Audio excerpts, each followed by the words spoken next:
Yeah, you already know what it is. Your boy Banz alongside Christina. We are the Spark Podcast, episode 113. What's going on, everybody? What up? Yo, what's up? I'm chilling. I'm loving this fake plant that I have here. It's fake? I thought it was real. This whole time I thought it was real. No, you didn't. I'm dead ass. Look at that. Well, it does feel real, but it's fake. It feels so real. It's really fake. Oh my God. We can never have a fake plant here. They'll die. There's no sunlight. I'm impressed. Yeah, I put it there because it's Mental Health Awareness Month. Mm-hmm. So, it gives us vibes. I sprayed some lavender in the room. I love lavender. But it's fine. I love lavender. Yes, I did. I thought about you when I got the lavender. It's funny. I walked up in here. I'll tell the story. I'll blow up my own spot. Mm-hmm, mm-hmm. So, I had some tuna in the studio. Oof. It was good, by the way. And Christina walks in. She looks around and she starts spraying. And I'm like, I hate the smell of food. I think it's trauma. Being Dominican, the house always smells like food. And people telling you stink and you smell like food. So in school, in high school, this is dead ass a real story. I used to stand outside for like 5 minutes and then got in the car. Out. Yeah. Some people don't air out. Some people go from the kitchen to the car. It's nasty. Like, damn, it smells like a fritura truck in here. And you're like, it be like that sometimes. That's hilarious. But I want to make quick shout outs. So disclaimer, this will probably be annoying, but I want to shout out some people because we have some new listeners. If you've been listening to us, you know that we are from Providence, Rhode Island. I say one of the coolest cities in the country. Some people may not agree, but we have listeners outside of Rhode Island. So first, of course, starting with our hometown, Providence, and then Cranston, Pawtucket, Warwick, and East Providence. Those are the most prominent listeners. Then we have listeners in Boston, Cambridge, Chestnut Hill, New Bedford, Dorchester, Watertown, Massachusetts. Then we have listeners in Seattle. Shout out to Seattle and Washington. That's like NYC. The whole other side of this continent. It really is. Not the continent. Well, yeah, the continent, I guess. The Bronx, Brooklyn, Buffalo. Columbus, Cleveland, Rossford in Ohio, New Haven, Manchester, Meriden, Newington, Danielson, Ellington, New London in Connecticut, LA, Mountain View, Gardena, I think that's how you say it, West Hollywood, Los Osos, San Fran, Burbank, Fontana, Santa Ana, Long Beach, Anaheim, South Pasadena, Apple Valley in California, and last but certainly not least, England in the UK. What up, bruv? Shout out. What's up, bruv? What's up? It's such a bad habit that I do that sound effect and I have it right here in my face. But I want to go into the random question of the day. Lay it down. I found a picture of 10 hotties from the 90s. Mm-hmm. And the first one is Kelly Shane Williams, a.k.a. Laura Winslow from Family Matters. Love me some Laura. Number 2 is Daniel Fishel, a.k.a. Topanga Lawrence from Boy Meets World. Okay. Number 3 is Tatiana Ali from The Fresh Prince of Bel-Air, also known as Ashley Banks. Number 4 is Amy Jo Johnson, a.k.a. The Pink Ranger, a.k.a. Kimberly Hart. From Power Rangers. Kimberly was a bad one. She was a baddie. She really... hold on. Let me get through the list and then we'll talk about it. Don't get me started. Number 5 is Reagan Gomez, a.k.a. Zaria from Parenthood and also known as Nina from Smart Guy. Number 6 is Maya Campbell, a.k.a. I didn't write her name. She's from In the House, that sitcom with LL Cool J and Carlton from Fresh Prince of Bel-Air. She also was in Beverly Hills 90210. And she also was the star in Tyrese's Lately and Sweet Lady music videos, which is kind of weird that he had her in both videos. We're probably doing a little song. And Don't be spreading rumors. Listen. Number 7 is Karen Parsons, aka Ashley Banks. Oh wait, Ashley Banks. I said that for number 3. That's not Ashley Banks. One of them is not Ashley Banks. What was the other sister's name? Hillary. Sorry. Hillary so Banks. Yeah, so number 7 is Karen Parsons, aka Hillary Banks from Fresh Prince of Bel-Air. Number 8 is Tiffany Thiessen. I'm butchering the last name, aka Kimberly Kapowski from Saved by the Bell. Number 9 is Lark Voorhees, aka Lisa Turtle from Saved by the Bell. And last but not least, Lisa Bonet, aka Denise from the from the Bill Cosby Show. She was a Huxtable. So, who's your top 3 bands? You want to run down? That's a tough list. Listen, first of all right. So number 3, Tatiana Ali, it feels a little weird for me because she was underage. She was of age for us. Okay. Oh yeah. I see what you're saying. I see what you're saying. You know, it'd be a little weird if it was like someone like, who's a new sitcom person? I don't know. Like, even iCarly is still in. Yeah, that is weird. JoJo. No. She's still now, but I'm saying like then. I'm trying to think. I was also a teenager. But I'm trying to think of them in their time. You know? Okay. But anyways, so let's not think about that. My top 3. That's a little crazy. I mean, I don't know why my mind went there, but it did. It switches many times. Who is one hottie that you cannot like skip? Like that has to go in your top 3.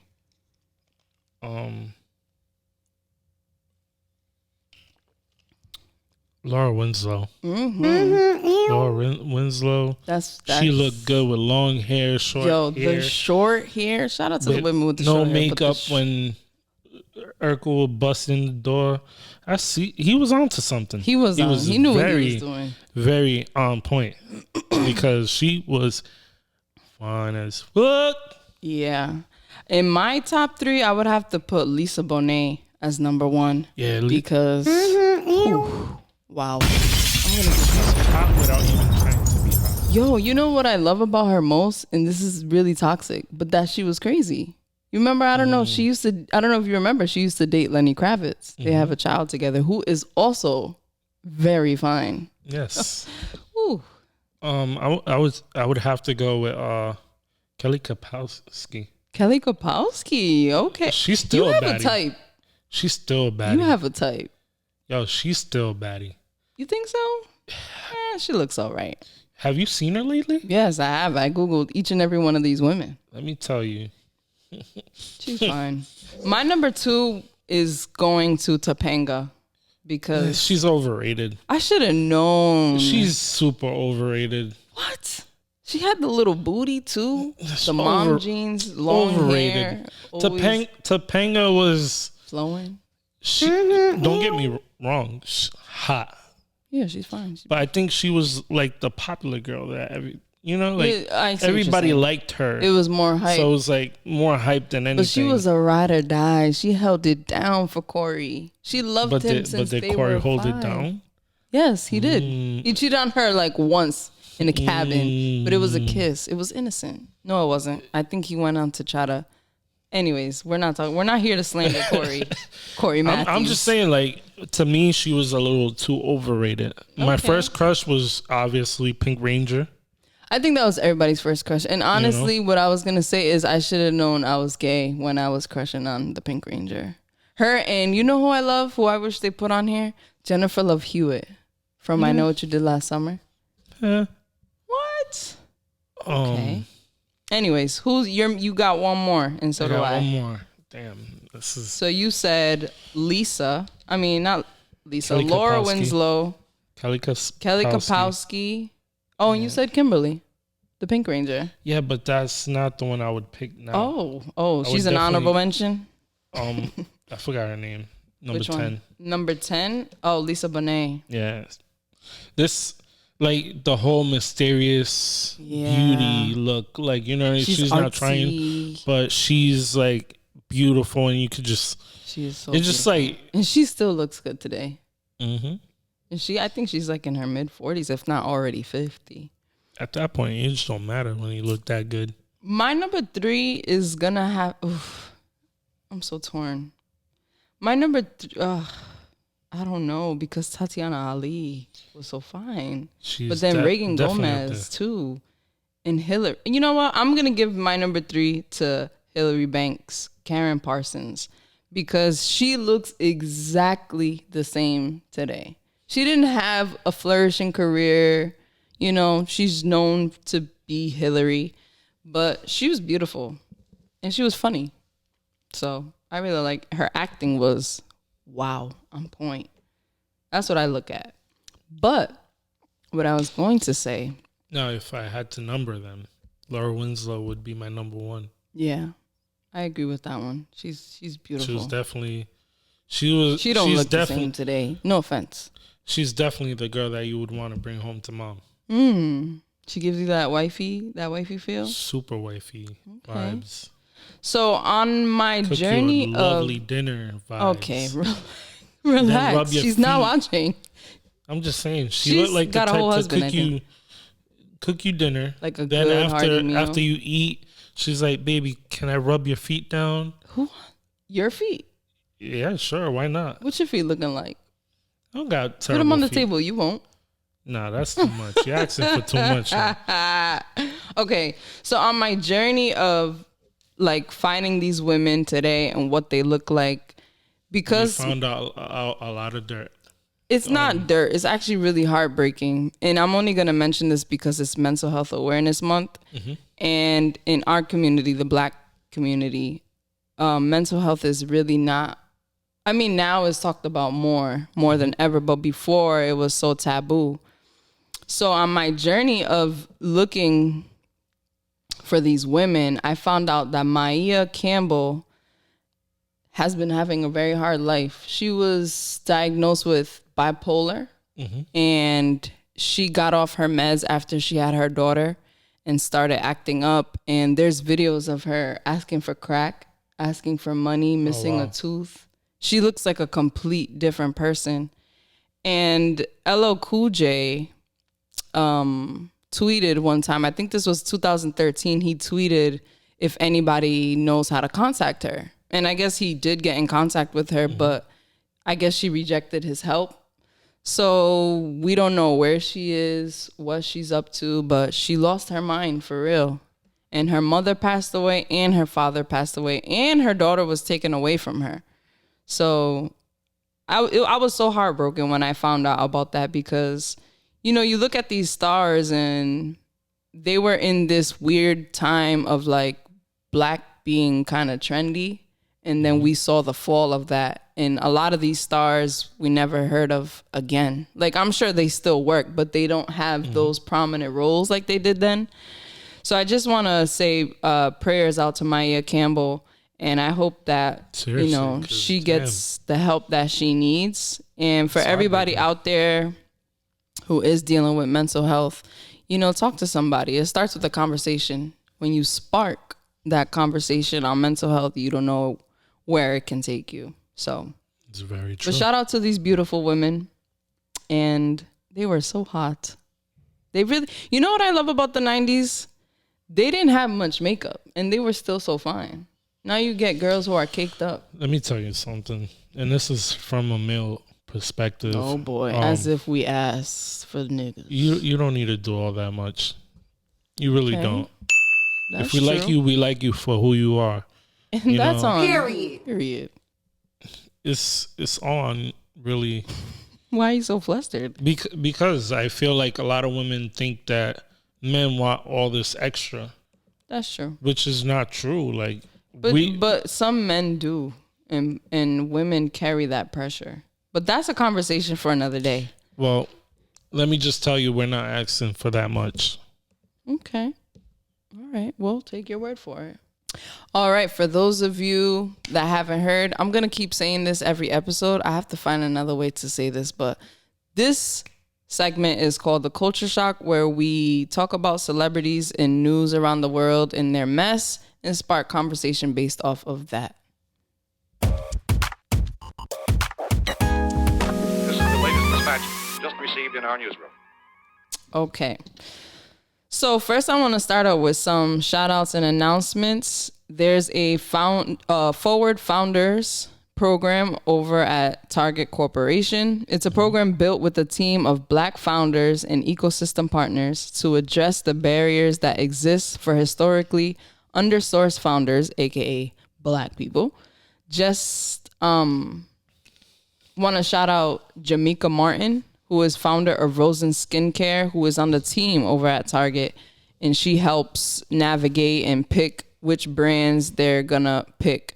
So basically the program picks black owned businesses and puts them in Target stores.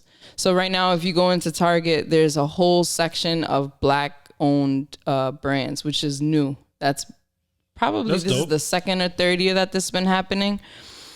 And yeah, so shout out to them. And also, if you are a small business or if you know someone who has a small business and is Black owned, they're taking applications up until May 12th. So go get that done and get your business up in Target. And I want to give a shout out. I want to give a shout out to my future wife, SZA, for reaching 100 million streams for her feature on the song with Doja Cat, Doja Cat's latest single.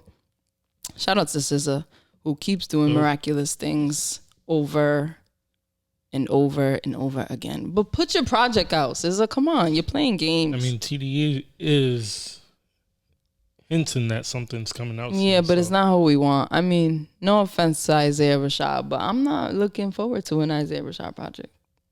Are you? I like him, so yeah, sure, why not? I would prefer a Kendrick, but yeah, I hear you. You know, I'm not. We all miss Kendrick. Kendrick, come back. What's wrong with you? All right, moving forward. So Irv Gotti took it upon himself to speak on DMX, and he talked about how the cause of his death was bad crack and infused crack, fentanyl infused, like just a bunch of bullshit. And 50 Cent called him out on it, and Swiss Beats also did too. Now, there's a lot of people saying that I don't see what's wrong with it, if it's true, if this is news. But my problem with it is that his family hasn't spoken out about it. You want to know what's my problem? Irv Gotti need to shut his goddamn mouth. I'm sorry, but yo, like, you know, it's true. Like, yo, why do you feel that?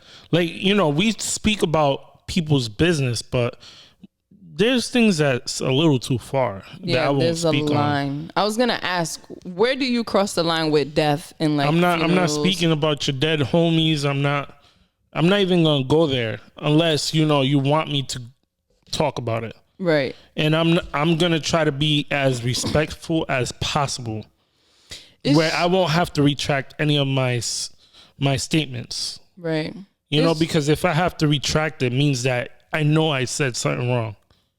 Exactly. You know, but he hasn't. He showed no remorse. I mean, he did apologize. I haven't seen that. He said sorry to Shara, and you know, he said.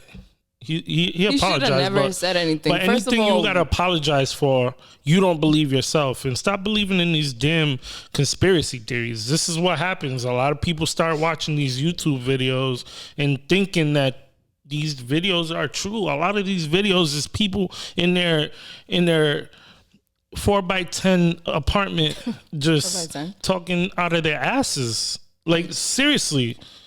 It's not only that. It's like, if this was your friend, right? If this was your friend for real, or you were a fan of him, we already know that he was a drug addict. So obviously, you know, something, right? Like, we don't have to discuss that. That's disrespectful. Like, for me, once somebody is dead, they could have been the worst person in the world. I'm not going to shit on their death because we all go there. You know, we all die, and I don't want anybody to speak ill on my name. Like, and that's disrespectful to his family. Like, they're all hurting right now. And you just took it upon yourself to go on social media and talk about, oh, he died from a bad crack. Like, and who are you? And then, like, my thing is this: like, you're in the industry. You're not just a regular person, right? You know what I mean? Just and words have power. Like, just shut your blood clot mouth. Blood clot. We need. You know that. what I mean? Like, seriously, just shut up, man. Shut up forever. Yeah, forever. You know what please. I mean? Like, and like, when's the last time you did any? not even that. Look, my thing is this. It's not even like a month or two. Right. It's right after. We're still fresh. Still fresh. You know what I mean? Why? Like, and those people that say, "Oh, it's not wrong." If it was your family member, you wouldn't be seeing the same. Exactly. You know what I'm saying? Like, just have more compassion. Exactly. People don't have compassion today. It's really sick. You know, everybody's doing things for clicks, likes, and shit like that. Like, I guess it's getting too to the point where people are just throwing shit at the wall and seeing if it sticks. It's nasty. I don't like disgusting. I don't like it either. I'm glad he apologized though, because the apology needed to be had. Yeah, but he shouldn't have done it in the first place. I mean, in my point of view, the disrespect's already made. The disrespect. There's no taking it back. You said what you said. The damage was done. But speaking of disrespect, Rory and Mal are back on the podcast. I don't know if you've seen our fellow podcasting peers. So they had a whole episode and it was tense. It was cringy. I seen some of it. You heard it? Some of it. Joe Budden basically gave Rory and Mal the floor to talk about their feelings, what happened, how it happened. They didn't really get into specifics as to why they left, but they said enough. They spilled a lot of beans. They also did make clear that it wasn't about money, that it wasn't about anything that people were talking about. It was simply friendships being miscommunicated and respect, lack thereof, I should say. And so, Rory actually said, and this is what I want to talk about. So Joe Budden was telling them, Rory was offended. I'm sorry, not Rory. Mal was offended that Joe Budden kept the show going without them and then replaced them. Mm-hmm. And Joe Budden was trying to, Park spoke up and said, we can't just cancel the show for you guys were gone for a month. Like, we have a whole team that lives off of this podcast. Exactly. They're a multi-million-dollar network. And they can't just stop because then people don't get paid. So they had to keep going. And I understand that part. Mm-hmm. And Joe Budden was saying, the show must go on. Like, we need to keep the ball rolling. Mm-hmm. And Mal was saying, but when you do stuff like that, like when you substitute characters and host, you risk the reputation or the success of the show. And Joe Budden said, that may be true, but also if we had stopped, that's a bigger risk. Yeah, because those people depending on that paycheck. No, like the risk of the audience. True. Like your streams. People be like, oh, They're gone. We're gone. Imagine if you didn't hear they do 2 episodes a week. If you didn't hear the Joe Budden podcast, I'm talking like 1 million+ streams weekly. And they're not going to put, that's what, 5 times. So that's 10 episodes missing. That's crazy. Look, like I said prior, everybody's replaceable, right? So don't think that just because, and I know they smoothed everything out, but don't think because we're friends, this business does not continue.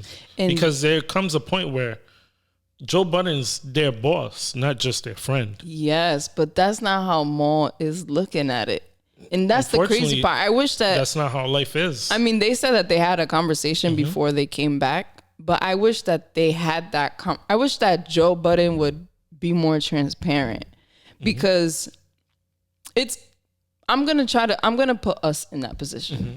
Like, for example, Regina and Rob left, right? We never replaced them by choice. Like, I don't think it was necessary to replace them because I just don't have anybody in my head that I feel like would work as of right now. Like, if somebody comes along and we have that chemistry with them, then okay. But you see, like, we added Wendell, who's part of the hip hop segment in Spark Up Media. But Like, if you left, I would do this without you. And I hope that you wouldn't take offense to it. I wouldn't take any offense. I'd be kind of tight if you blow up. But you know what I mean? I can't take no offense. You know why? Because I chose to leave. Right. At free will. And Mal was saying, but how can you try and move on and do this without the people that helped build it? Okay, so now let's flip the coin. How can you just bounce and think that just because that's selfish? Mm-hmm. You're thinking about yourself, bro. Like, the world just doesn't revolve around you. It revolves around everybody, and everybody got to eat at the end of the day. So if you choose to leave, it's like I told you last episode. If you choose to leave, I'm not going anywhere. I'm keeping these wheels rolling. This is my baby. You know what I mean? Once you have traction and you try to veer off sideways, the traction stops. And I ain't letting that happen. It's true. And I'm sure they did lose people. Or, of course. You know, some people left by the wayside. They probably came back. But to Maul's point, also, he was saying, like, he's not looking at it as a business. He's looking at it like, this is friendship. This is not the wreck. This is not the wreck. If you want to have friendship, we can have friendship. But while we're here doing podcasts, this is business. But for Joe Budden to tell Maul, the podcast is none of your business. Like, the business is, like, when Maul was asking for details and insight, he was like, it's none of your business. That's understandable, but there's certain things that is I get not, it. I don't think he should have certain said parts that. of the podcast that like, are none of for his example, business. like, let's say you and I bring somebody along, they would have to know that, you know, there's certain things that we know that they will not know. You know, simply just because that's how business runs. Well, yes, like, but I'm saying, like, if we add somebody on, but if I said that to you, wouldn't you be offended by that? Well, we're usually on the same page. Are we? So, I mean, and if we're not, we kind of like. Are we? We argue about it, but we come. I mean, we have the same interests. So for us, it's a little different. Let me put you on the spot. Hold on. Okay. Let me make it spicy. Oh. If we talk about ownership, who owns Spark Up? We both do. Are you sure? I mean, yeah. Do we wanna when we talk about ownership, do we talk about who puts in more work? Or do you go by who founded it? I mean, it all depends. Because when it comes to the Joe Budden podcast, if we talk about ownership and who puts in the work and who founded it, Maul doesn't have ownership because Maul came after it was created. That's what I'm saying. Like, that's what I said last episode. He came along. He was like, but to his point, so the thing is that Maul didn't come in an instance like Marissa.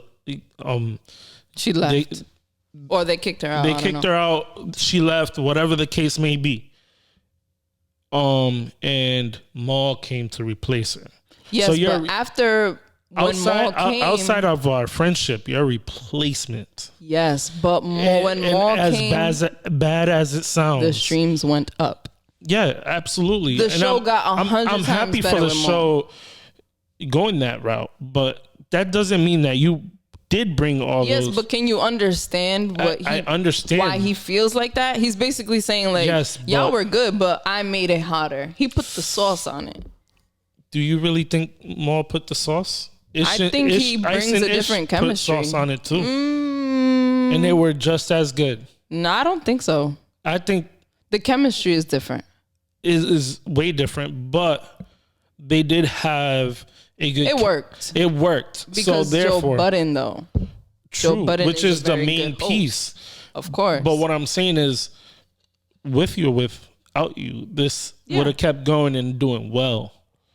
If you go on the video I watched with Ice and Ish, they had I looked through the comments on almost all YouTube, see what people was talking about. And people was like, I kind of like these dudes better than Maul and Rory. And everything is up to opinion. And I you know, before I read the comments, I was kind of feeling like that. You know, mind you, I haven't heard the podcast in a while. I also don't like change. So I love change. So Yeah, me, we know. And you're very hasty. But we're not going to get into it. Okay. We're not going to be messy like the Joe Budden podcast. So moving forward, when I read this news, I wasn't very surprised. Mm-hmm. But the tea is piping hot. As many of you may or may not know, Khloe Kardashian had a baby with NBA player Tristan Thompson, who was caught cheating on her in public while she was pregnant. This was 2-3 years ago. And the internet went crazy and leaked all kinds of videos of him. So later, Tristan Thompson tried to put the moves on Kylie's old best friend, Jordan Woods, which we all saw how that ended up on the Red Table Talk. And she explained the whole thing. And it broke up their friendship and turned the whole Kardashian family against Jordan Woods. Khloe ended up getting back with Tristan Thompson. And the rumors of him slowed down, but they never completely left. But it picked back up early this year. So fast forward to this past Sunday. It gets real. Yo, when I read this, I could not believe it. A woman by the name of Kim Cakery 305 on Instagram posted the following. At Khloe Kardashian, I think you're messaging the wrong person. Come here, sis. We got lots to talk about. Remember you said True needs more siblings? Well, she got 2 and maybe 1 on the way. Shrug emoji. I got tea, poo. With the caption reading, sister wife Khloe, let's chat. I got receipts you may want to see. Shrug emoji. Then she put up another note saying, I will not post our conversation, sis. Heart emoji. You can even text me on Snap. Smile emoji. Let's put this behind us like grown women. I hate when people confuse women and woman. Woman and woman. Oh, and stop worrying about that little girl because it's many of them giving me receipts in my DMs. At this point, leave, sis, but call me. And that's what she posted. So I don't know if you heard about this mess, but there was a little girl. I don't know if she was on a podcast or an interview. I just heard the audio. And she talks about sleeping with Tristan Thompson last year. Him and Khloe are back together. So last year would mean that he cheated. And then she put out a statement saying that she apologizes for spilling his business, but it is her truth. So she is sticking to the story. And apparently this other woman is saying that there are many receipts. What do you think about women taking back niggas like this? I mean, at that point, it's your fault. Oh, you're saying Khloe? Yeah, at that point, it's her fault. She's enabling. You know, I don't have no sympathy, no remorse. You're a grown woman. You can handle your biz.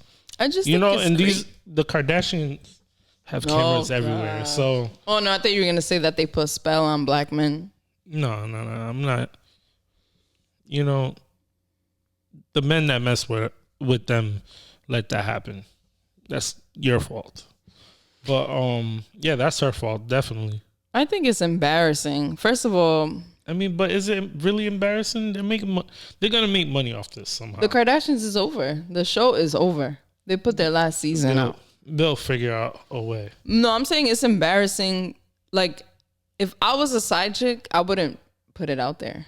I'm gonna be a side chick quietly. I'm not gonna say, "Hey, sis." But this is a different case. This is his side chick. Yes, I understand, but she looks dumb calling out. They all look dumb in this situation. Everybody looks stupid. Of course. But you look more stupid because you're sleeping with somebody in which you know he's fucking around. I mean, obviously he's raw dogging Khloe because they're together and they have a baby. He's raw dogging this girl because she's basically saying she's pregnant. So this nigga's just fucking everybody and you're okay with that? She looks dumb. And now you're doing shit for clout. She's a cornball. And I wouldn't say Khloe's a cornball because I was once in that position. And I understand what it's like to be with a man who you think will change and doesn't. And I'm not going to say once a cheater, always a cheater, because that may not be true. Case. And it's not always the case. People do change. Mm-hmm. But Tristan Thompson is getting caught in public cheating. You can see it with your own eyes, girl. Gotta let that hair go. You don't care, so that's her fault. And maybe she don't care.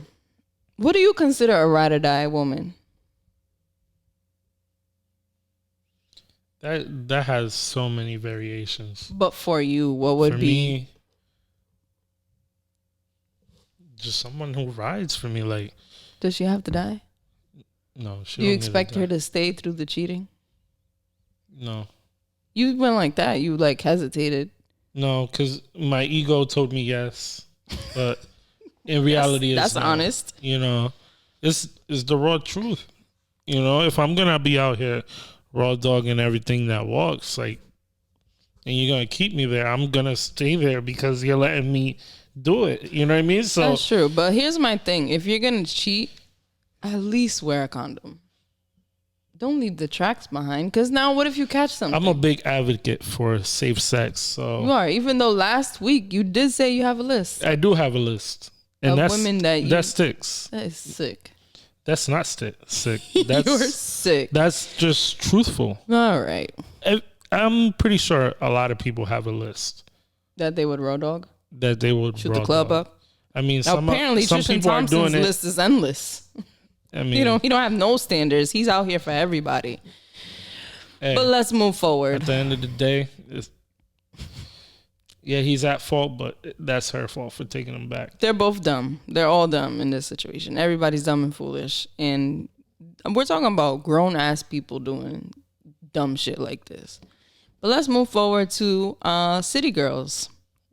City Girls. I like me some City Girls. You do? Which one you like better, JT or... JT. Yeah, she's beautiful. JT is something else. Wow, she's so fine. It's crazy what money can do. She's something else. She looks... You know, that's like finding a treasure. Okay. Okay. Really, nigga? But yeah, so recently they were on the Respectfully Justin show. That's on Revolt. Okay. You know Justin LaBoy, who got Insta famous. Now he has his own show. Shout out to Diddy for doing that for him. That's amazing. So he was talking to them about men, money, and relationships because it's the City Girls. Duh. And they're talking about, he asked them if a girl can be wifed after sex. Wait, what? I'm sorry. Ooh, that question is very personal. Can a girl be wifed after sex on a first date? Absolutely. You would? It's possible. What if the sex was trash? Connection. Sometimes it's the connection. Sometimes it's literally chemistry. That's true. There's so many factors that play into sex. You know what I mean? If you don't know the person's body, you don't know what you're doing sometimes. That is true. You know, I always hear horror stories on both sides. He didn't do this, he didn't do that. She didn't do this, she didn't do that. Like, you know what I mean? Everybody's, you know, somebody's lying about everybody. So if a girl gives up the cookies on the first date, you're not going to look at her different? No. Not always. Okay. All right. Not always, because sometimes I don't either. It'd be something. If anything, I would want to wife you more because of that. It's like, wow, I wouldn't you say gave that me neither. The cookie. I wouldn't say that neither, because the thing is, if you're dating out here, things happen. Things get really hot. Things get crazy. You know, and steamy, and sometimes you got to take matters into your own hands. Maybe a little more than your hands, but you know how that gets. I know how it gets. You know, I don't put it. Some of the best relationships spurred out of a one night stand type of thing. Plenty of times. I know. You know a couple of success stories of my boys that are with the girl they smashed out the same day. Okay, shout out to them. them. And I don't mean to say it like that, because I know a lot of people give them an applause. Like the whole smash talk. You know? Yeah, I mean, it is what it is. You know, I know a lot of guys that are still with their girl they smashed on the first day. They also talked about how they don't go on dates with men if they don't drop money on them. Would you ever, is there any woman on earth that you would pay to let you go on a date with her? Nah, not me. Not even anybody on that raw dog list? No.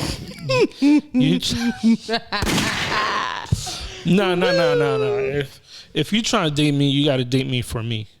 Okay. You know. Come on, but your bands, Rue Banz, the man with the bands. Listen, I go through my ups and downs. I'm not going to be up all the time. So If you're judging me That's a on what fact. I'm making, That's true. there's something wrong with you because you're looking for a safety cushion. I'm not a safety cushion.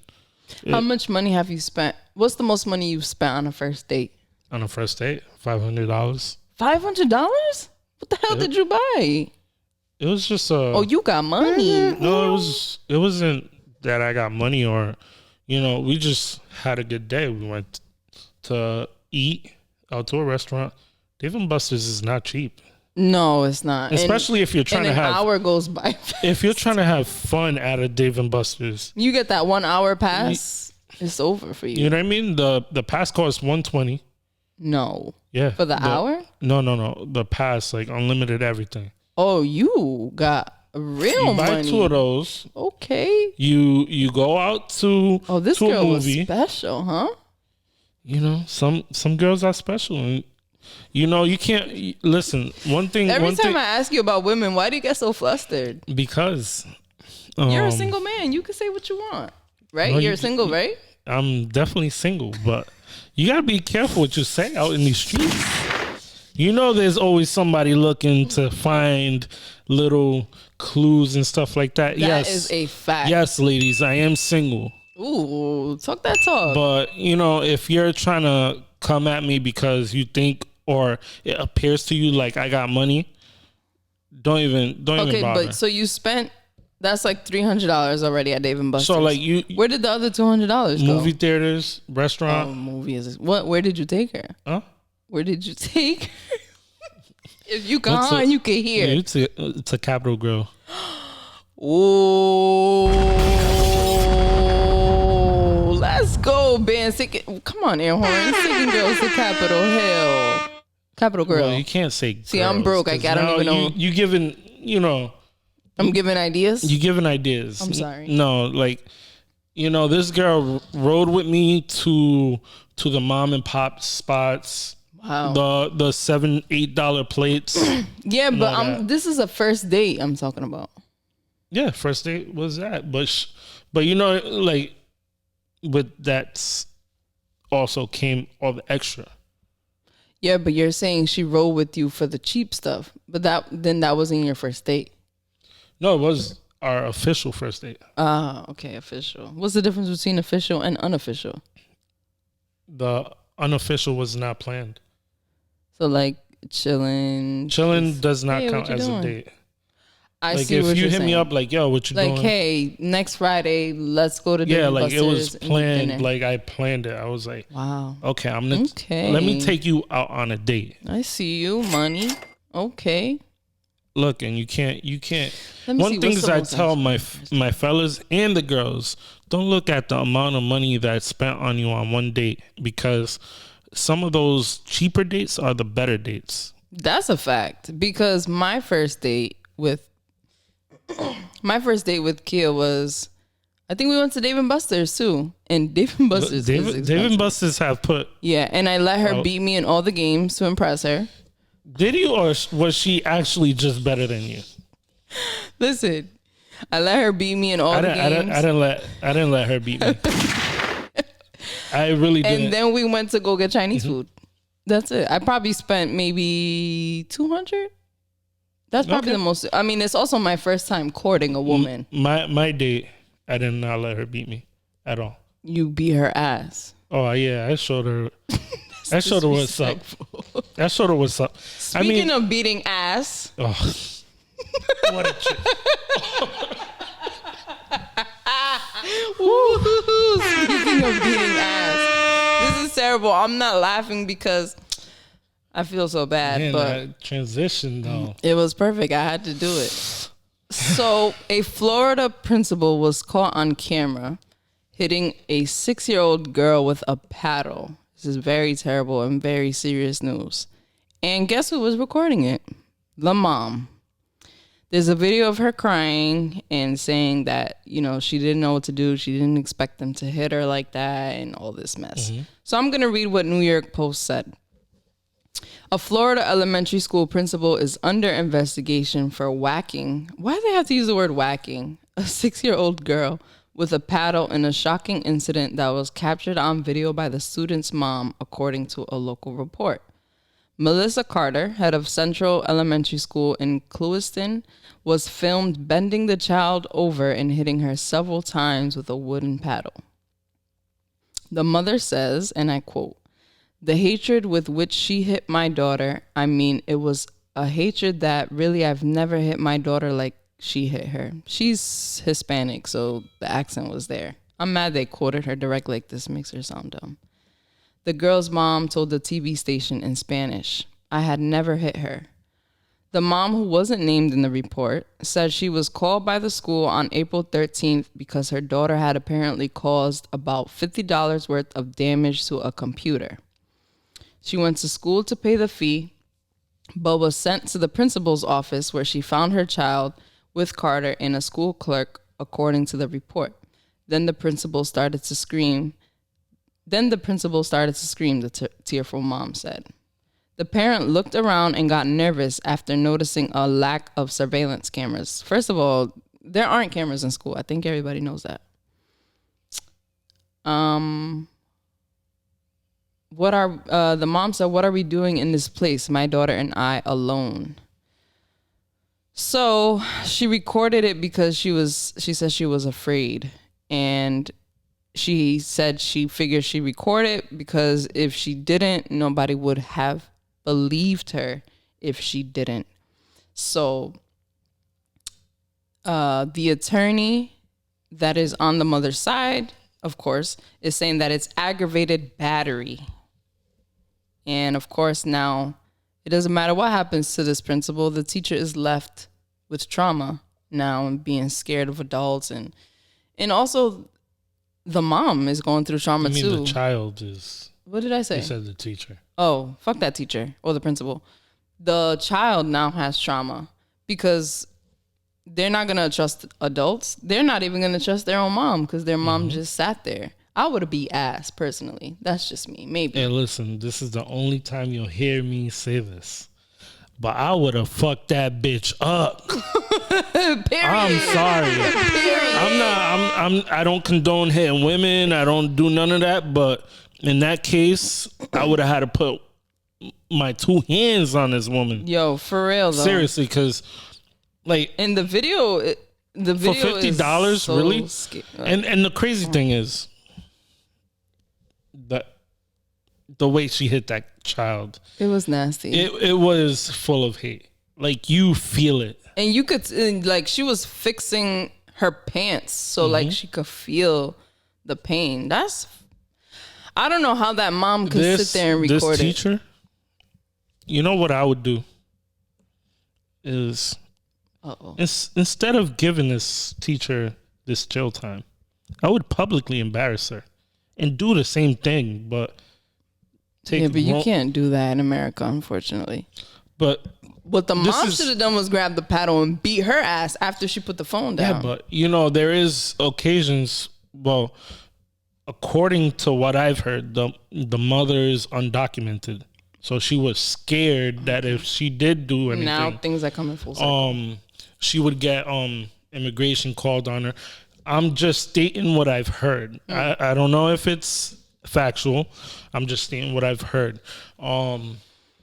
But either way, this teacher, this principal hit this child with rage. It wasn't even you spank a child, if you're a parent, you probably spanked your child. But you don't do it to the degree this lady hit this child. My thing is, though, why do you have this paddle? How many other students were you paddling? In some states, this is actually legal. Yeah, but is this legal in Florida? No, yes. It's not, because she's getting sued. Yes, it's because it was excessive. Yeah, excessive. Can you beat children in Florida? I've actually looked. I've looked at a map and it tells you where paddling children crazy, yo. Is still legal. So it says 19 U.S. states currently allow public corporal school punishment. That's what it's called. Yeah, until they graduate. So until the 12th grade, these states are Alabama, Arkansas, Arizona, Colorado, all red states. Florida, Georgia, Idaho, Indiana, Kansas, Kentucky, Louisiana, Missouri, and Mississippi. All red states. Yeah, you know what's crazy? Every time I hear something about states in the South, nothing surprises me. When like evil shit happens, a lot when of these states are happens. also Midwestern. Yeah, but I'm just saying like lower level of the country. It's always some fucked up shit. Always, every time. Like, can we just cut that part of the map off? Especially Florida. Get them out of here. Just cut them off. I'm done with them. I really think. But, and I'm going to say this before we end this part of the podcast, this culture shock segment. There was a report about a teacher beating up a little kid. Do you remember that? Back in episode, like, I think that was episode 8. Yeah, but he slammed the child. And you and Regina agreed that he should have. I did agree, but the kid was being foul. Which is different. He hit the teacher, didn't he? He hit the teacher. Or he threw a basketball at him. But that teacher beat his ass. Listen, no matter how old you are, and if you're a child or a teenager listening to this, which you probably shouldn't be listening to Spark Up, but thanks for the listen anyway. Tell your parents to listen to. You shouldn't be treating people in a way that person could take it as you're threatening their life. Yeah, but or threatening them. No, but see, we just have to we have to set the boundary all across. There can't be any blurred lines. Because if you tell that teacher the incident from the past that we talked about on a prior episode, if you tell that teacher that was okay, then what? Hold on, let me finish. That blurs the line for other teachers to say, my life felt threatened. We are seeing the very same thing happen with police officers and using that excuse in saying that they're killing people because they felt that their life was threatened. So there needs to be a law to cover all bases. But let me explain. There can't be a gray area when it comes to violence. The kids on video threatening the teacher. Yes, which is different. But still. No. It's different. No, it's unprofessional. You don't put your hands on somebody else's child. I don't. Do you know how bad it hurts to give birth?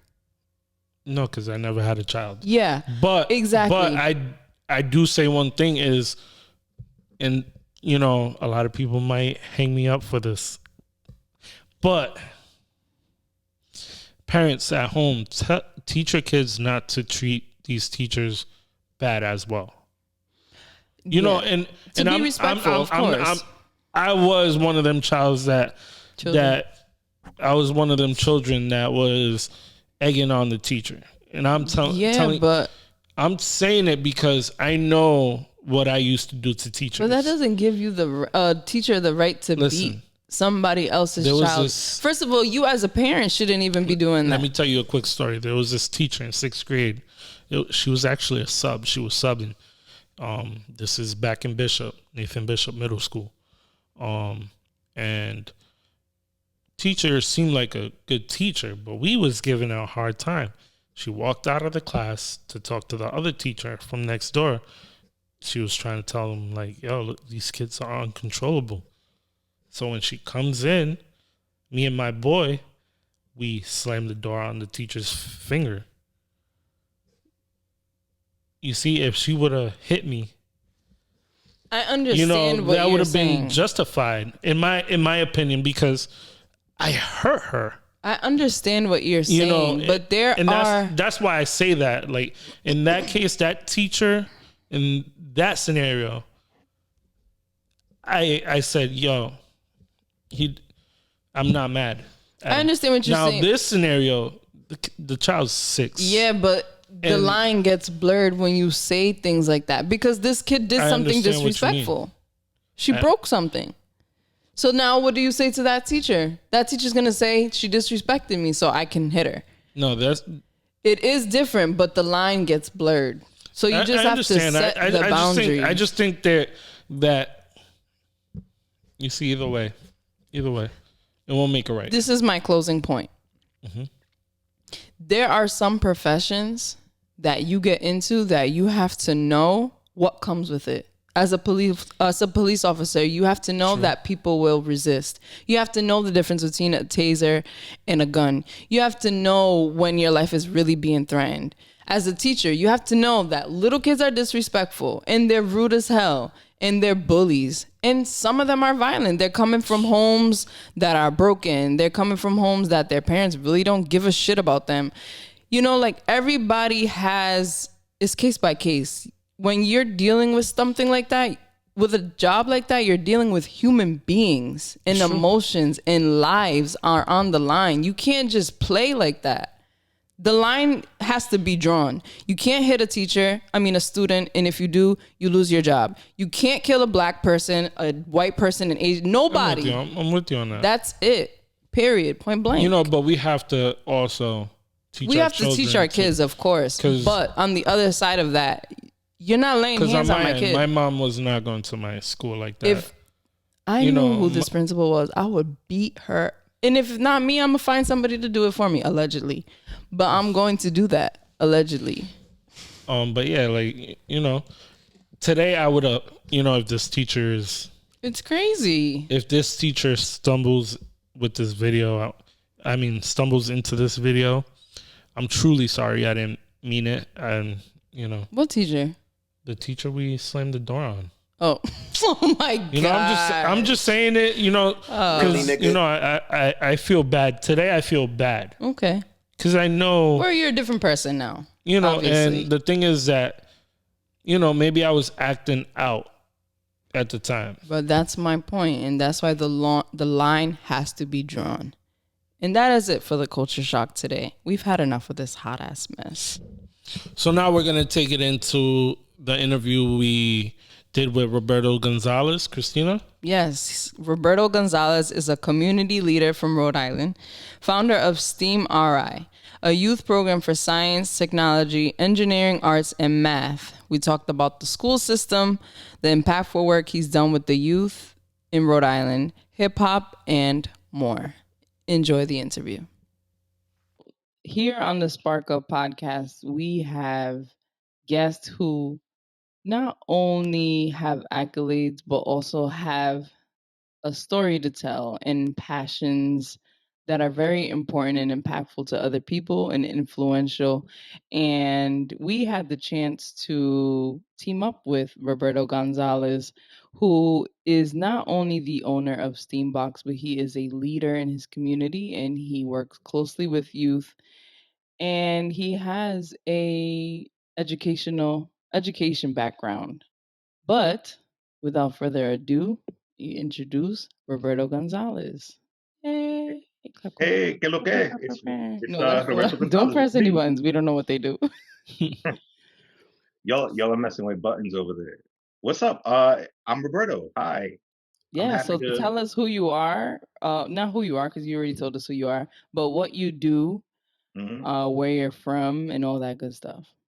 Okay. I am from Washington Park. And I think my favorite contribution to our area is a program that I founded called STEAMbox. STEAM stands for Science, Technology, Engineering, Arts, and Math.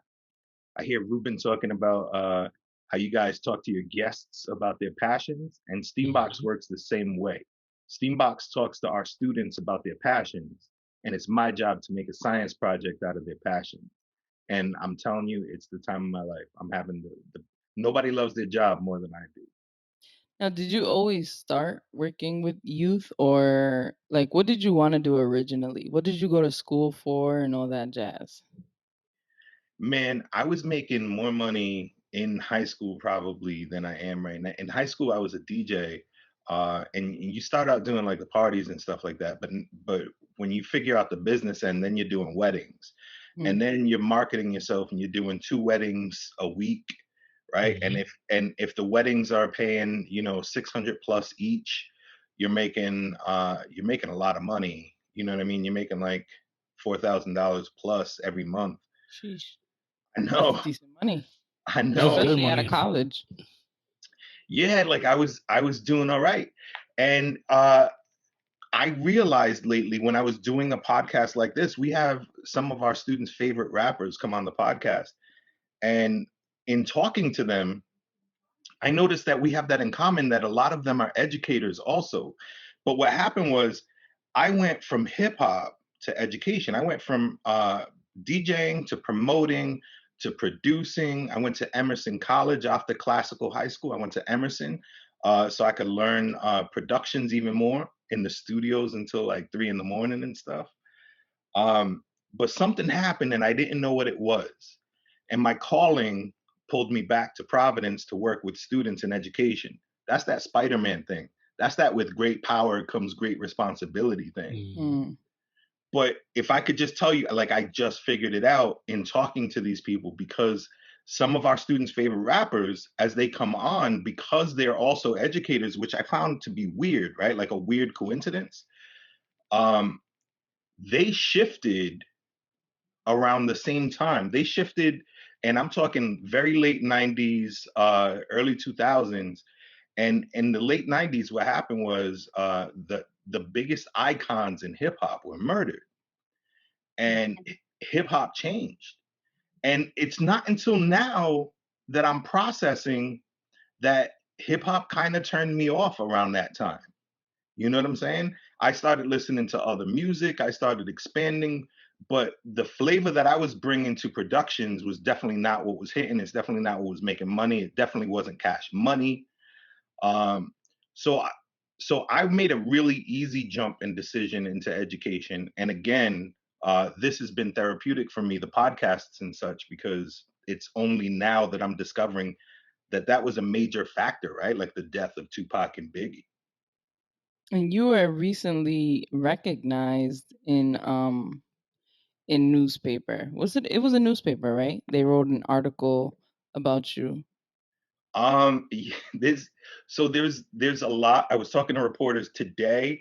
Our students won a couple of awards for podcasts. I don't know which one you're referring to, but I can tell you that the reason people are contacting me lately is because I'm the guy that's like, no, our education system is like trash. It works, but it works for a different age. It works for the industrial age. Mm. And when they ask me how to fix it, I'm like, you burn the whole thing to the ground.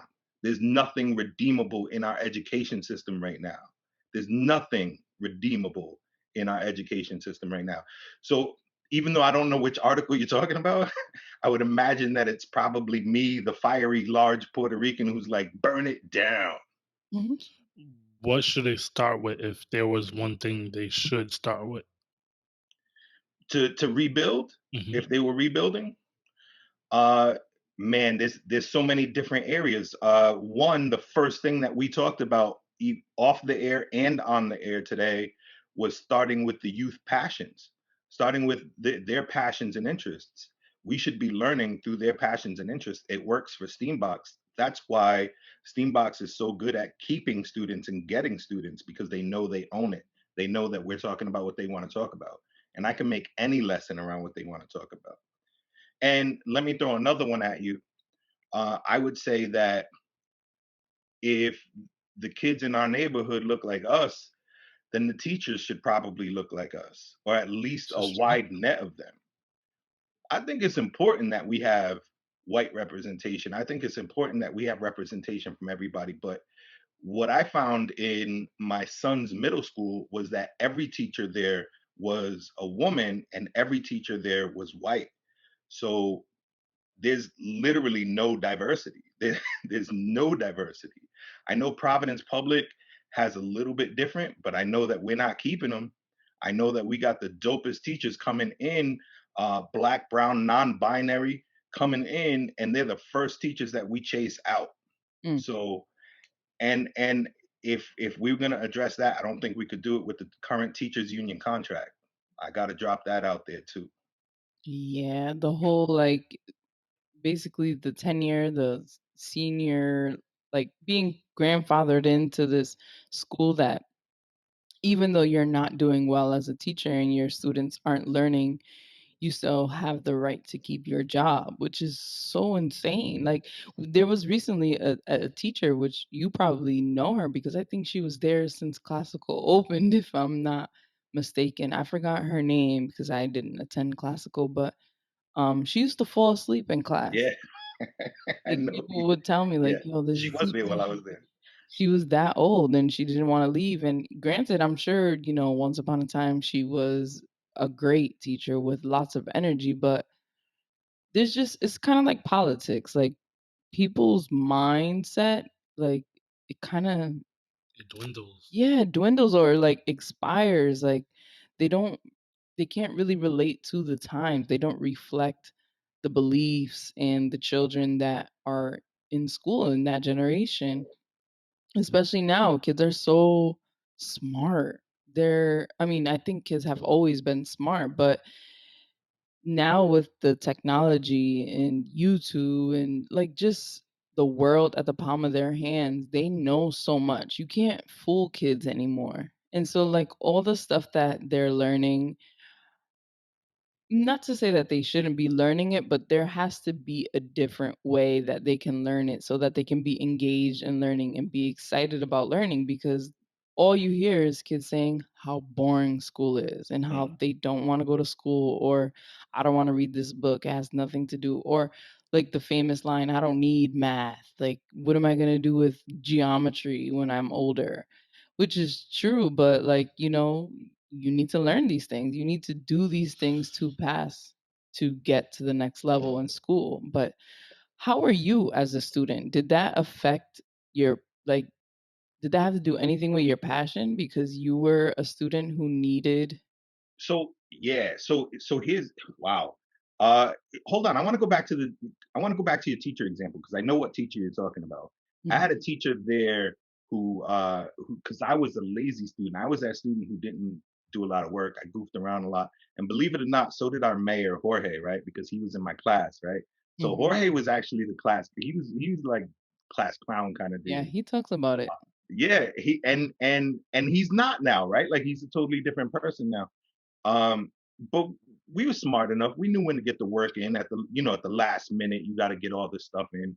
So I do that, and I put my papers out there, and I failed science in my senior year. Right, it was like an important science that I needed to graduate, and my teacher, Miss Fitzpatrick, said that there's no way that somebody like me could have written that paper, so therefore I plagiarized, right? Like now that was a thing, right?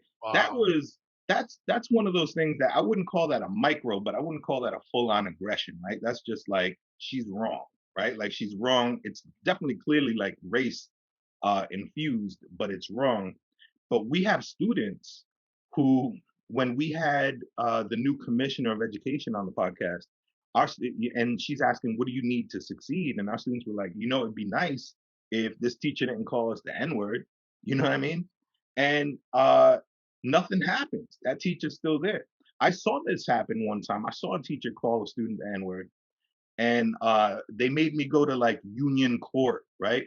And it was almost like watching this George Floyd stuff, right? It was like I was on trial, even though he was the one, who's calling students the N bomb. And at the end of the day, they were like, "Well, he was off his meds, and like, how dare I come at the teacher in that way because the teacher was off his meds." And they put him right back in the school. His name's Arthur Norman, by the way. That's the thing. Sue me, not Sparko. Uh, but yeah, that's the thing. But I was okay. So the question about how I was in school, I was a rough student. I wasn't a fair student, but I was also very jaded because as soon as my family found success and pulled out of poverty a little bit, my pop wanted to put me in private school. So I went to St. Paul's, and before that, I went to Moses Brown, and I was, as the Puerto Rican boy in the classroom, I was the diversity of the school. You know what I'm saying? And I was made to feel that way. Like if something goes missing, it was always me first. You know what I'm saying? Um, so I've always been like hyper aware and hyper vigilant of race. And to come back to you, this has informed every bit of my work, right? I'm not doing this because I had the dopest teachers. I'm doing this for lack of those dope teachers. I'm doing this because there's so many things I wish I had when I was a student. And I know that if I had those, they would have made a difference. And I'm watching that theory come to fruition now as our students are taking us around the world to Japan and to outer space and doing all kinds of dope stuff. And You have an interesting format for your podcast where, like, a lot of times when you have an educator or a youth group leader, usually they're the ones guiding. I mean, on the podcast, you do guide and you do ask questions, but you also encourage and open the floor for the students to ask questions and lead the conversation, and also ask whatever question it is they want to ask. Like, they always ask, like, the random question is a taco. I think is a taco a sandwich, or like just a bunch of fun stuff. So it really makes them feel like not only heard and invested, but also like we can be who we want to be. And Roberto will allow that space. So was that a conscious decision, or did that just happen naturally? I think sometimes, and I'm stupid for making this analogy, but it's like being in the kitchen. I suck in the kitchen, right? But I think it's like a chef in the kitchen who doesn't suck, right? Like who's gonna take whatever's there and make something dope out of it. So right now, while I suck in the kitchen, when I think about poverty days, I think about what I could make with an English muffin, right? And then what do we got? We got cheese. All right, give me a little bit of butter, and I can make this happen, right? Like I can make this dope. Um, we started with my student Matthew Curly Beats, right? He's into trap music. He's a producer. He wanted me to teach him what I know as a sound engineer, and I was happy to. But we get too many students, man. I got like 40 students popping up after school, so I'm like, all right, how am I going to teach all of these students at the same time? So if we record a conversation, then I can show them light editing and all this stuff, like real basic stuff, but everybody can be engaged. That's important to me at Steambox, that everybody's engaged. One person's leading and one person's getting content mastery, and other people are just there because their friends are there. But as long as everybody's engaged at the same time. So that's how our podcast started. And one day they talked about Nintendo Switch. They did mad research, and next thing you know, because Nintendo Switch, this is before it came out, and Nintendo's so secretive, everybody's Googling Nintendo Switch and everybody's finding our podcast with like the most information about Nintendo Switch. So that's how like we started getting subscribers and stuff, which is still weird to me and still blows my mind.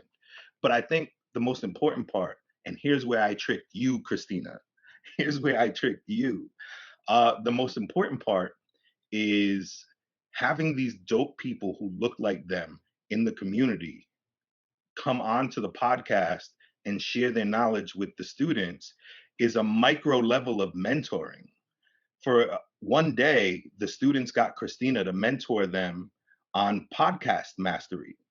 For one day, the students got people from the Celtics to come on and mentor them about what it takes and what you should do if you get injured and how to, be into sports and be an athlete, like a profession at the professional level. For one day, we had somebody come in and talk about how somebody who's queer and Afro Latina can write for Marvel Comics. These are like people who look like my students being able to come in and share these experiences from mentoring level. So it's not just a podcast, right? Like, haha, Christina, tricked you. You came in and mentored students. It's all relatable. What was your biggest accomplishment with Steambox? Man, it really it depends on who you ask, man, because all of these students lead their own projects, right? Like if the two of you were in Steambox, um, depending on what you want to do, I'm sure they're different projects. There's one student who loves Doctor Who, and Doctor Who's this sci-fi show about a dude who travels through space and time in a police call box. And our students wanted to make this police call box at the school.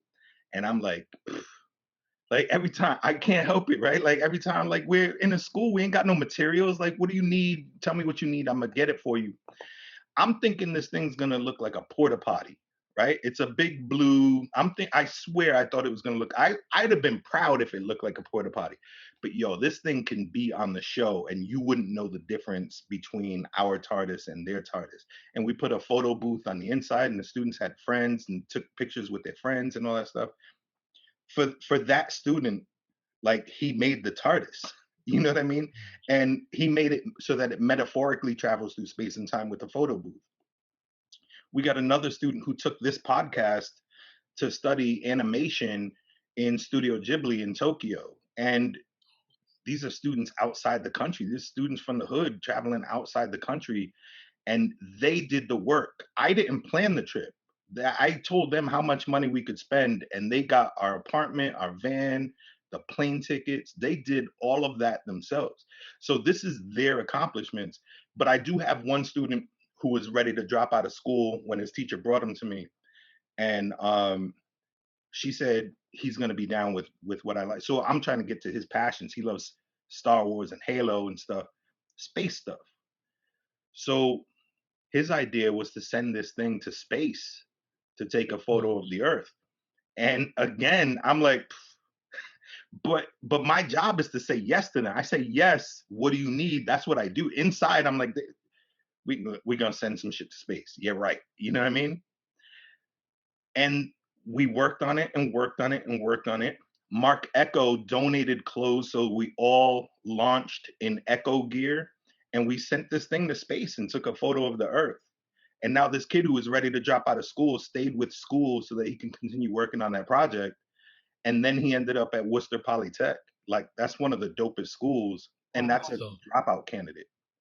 So it's all of those things. But let me throw one more at you without the long story.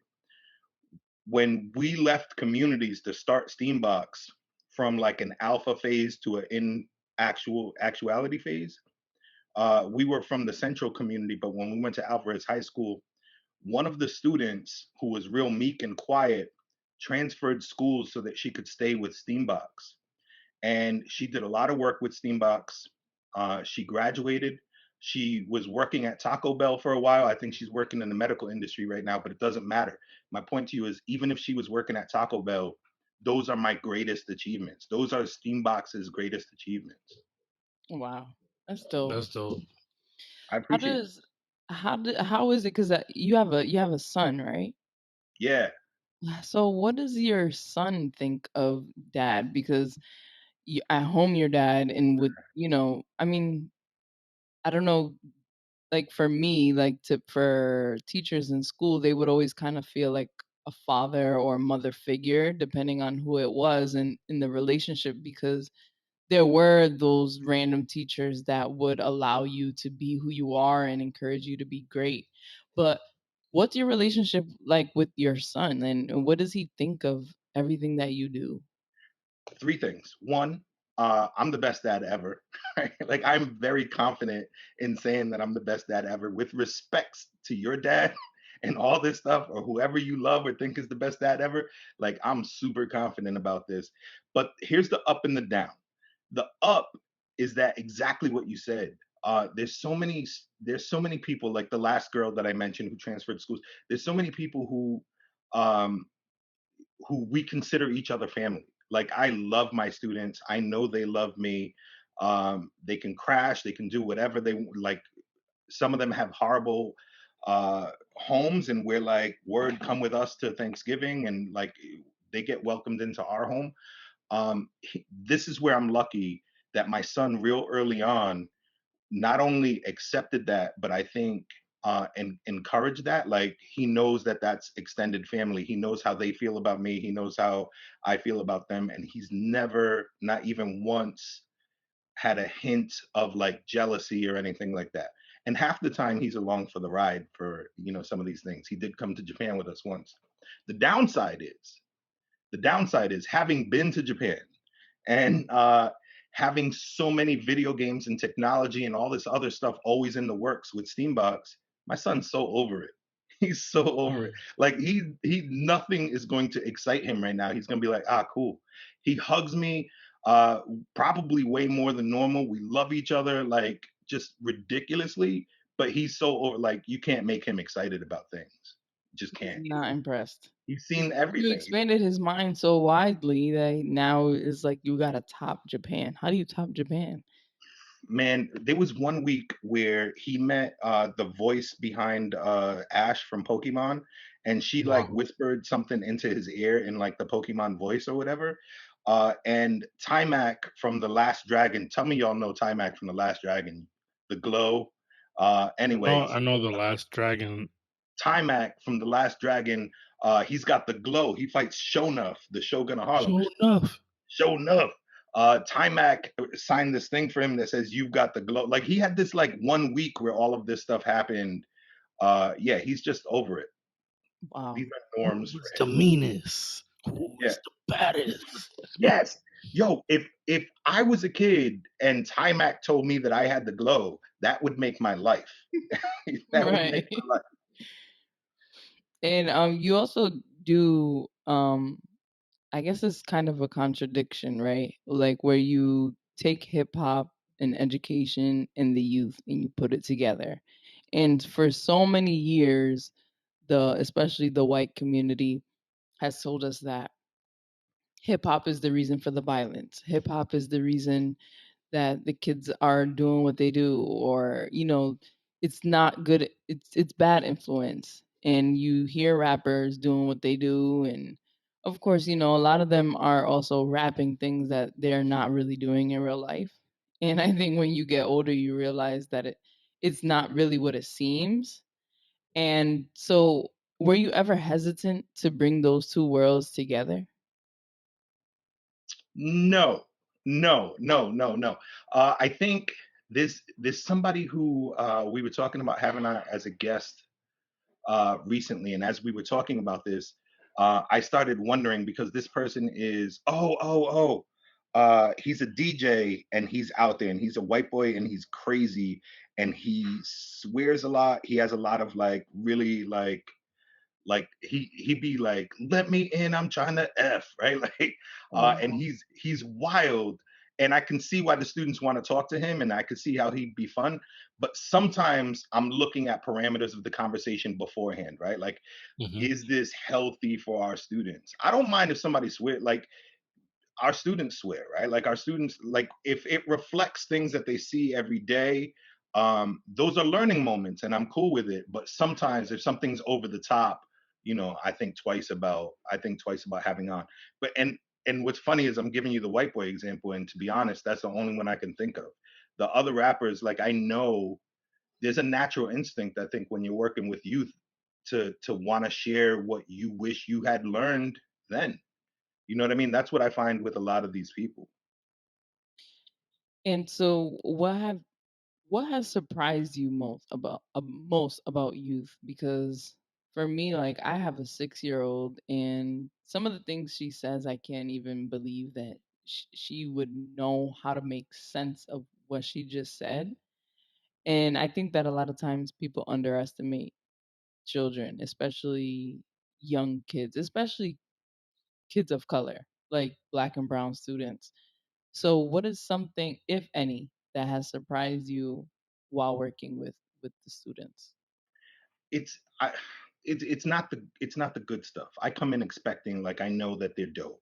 I don't expect them to make the dope TARDIS like they do, but they're dope. And I can expect that at the end of the day. What I think should surprise everybody, and what I think all of your listeners should be very aware of, is that schools themselves are creating mental unrest for our youth right now. Our youth are traumatized and socially and emotionally damaged and drained from our current schooling and political systems. So our young people who we think of as resilient, right? Um, are I'm finding that's where they need the most help right now. And I started an organization called STEAMbox, right? Like it's about STEAM and science and all that stuff because that's where I thought they needed the most help. But right now I'm shifting a lot. And I know that we're talking about during pandemic times and stuff like that. But this is pre-pandemic. This is a real thing. Our students are really hurting right now. Our system puts a lot of pressure on students right now. um, we are cramming a lot of students like sardines into these classrooms right now with all kinds of um, behavior normative expectations on them and culturally appropriating expectations on them as well. Like, for instance, where I'm from in Washington Park, like I'm walking around in a hoodie all day. That's me. But when I go to school, I can't walk around in a hoodie all day. Like I can't. And the excuse was always because we have to like we need to know who you are. We need to see your identity. Blah blah blah. Well, now we're in a pandemic, and now everybody's expected to wear a mask. So was that all bullshit? Right? Was that all bullshit? Because it seems like that was all bullshit. Because you still can't wear a mask. So I mean, a hoodie. So I don't understand what the answer is right now. And that's one little tiny example. But I think in addition to some of the other things that we already talked about, where most of your teachers are white, and as much as they might be trying, right? As much as maybe some of them think they're saviors, maybe some of them are mean and nasty, but maybe some of them are trying really hard. It's still really difficult to connect to people who can't really understand where you're coming from, right? And mixing in there with other students of all different languages and backgrounds, like it's not just Spanish and English in Providence anymore, right? Like I got students teaching me Swahili. Mm. I got a question. Do you think that the testing has a negative effect on students? Because you know how they do this 2 weeks of testing. The state testing. Yeah, does that have a negative Effect. effect on the students? I can tell you this. I can tell you that it doesn't have a positive effect on students because it's not for them. That testing is for state funds and for other stuff, and to see where students are and to gauge where students are on some arbitrary number.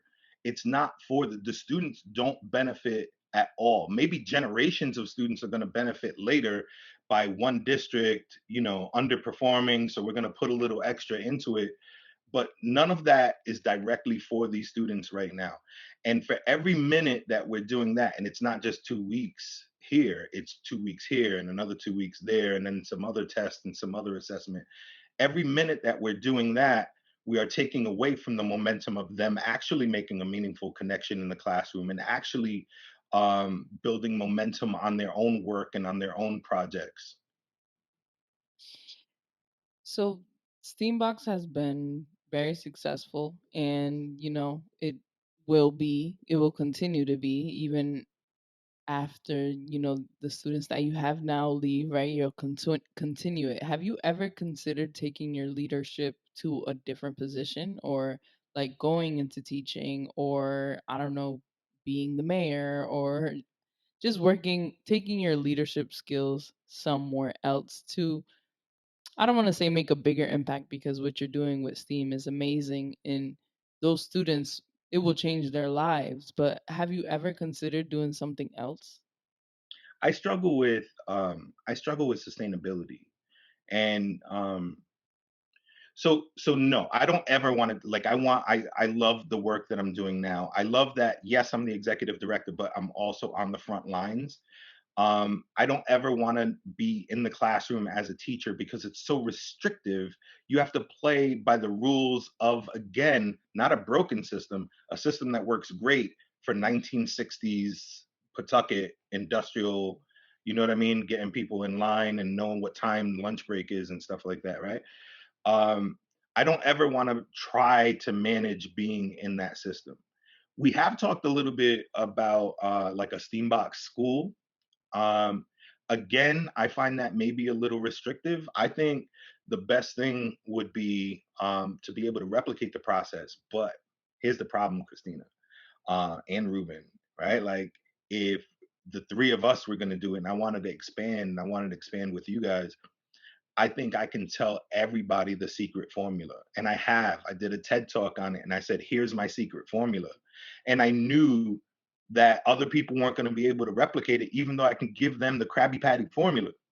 The reason that people can't replicate it is because you have to take the locus of control and give it to the students, right? So it's easy for me to say, all right, the students are going to be the boss, and Christina's going to have a site, Ruben's going to have a site. The students are the boss. Let's see what they build. Every year, I have to come in with a plan and an idea. The students are going to rip it up and then go in their own direction with something fascinating that they're going to build, right? But that's the part that I can't really train people for right away. That's the part that people, as much as they say they want to do that, and at the end of the day, so many of us are used to controlling our own lives. And if you're the boss of a site, it's really hard to give that, especially to younger people. And I need to find a way. I need to find a way to bring up some people to do that. I've worked with a couple of people. We've had some people in common that we both know, and and we do, they are out there. It's just very far and few, and I think that's something special in people, that would be really dope for Steambox. Hakeem Lloyd does it. We talked about him on the podcast just today. wanted to mention him. Hakeem is amazing with a leadership journey. So shout out to Hakeem, right? People are out there doing it, but there's a lot of people. There's more people out there who say they're doing it that are not. You know what I mean? So what can we do to get more people to do it? How can we persuade people to get into that field? Yo, Ruben, we had so humble brag, right? Steambox won the PBS Digital Innovator one year, the PBS award. They flew us out somewhere. They had people from other states who won the same award, and this dude from Las Vegas had won that award, and he also won Teacher of the Year awards, Apple Distinguished Educator. Like, we see each other in the same circles, same award show circuits, right?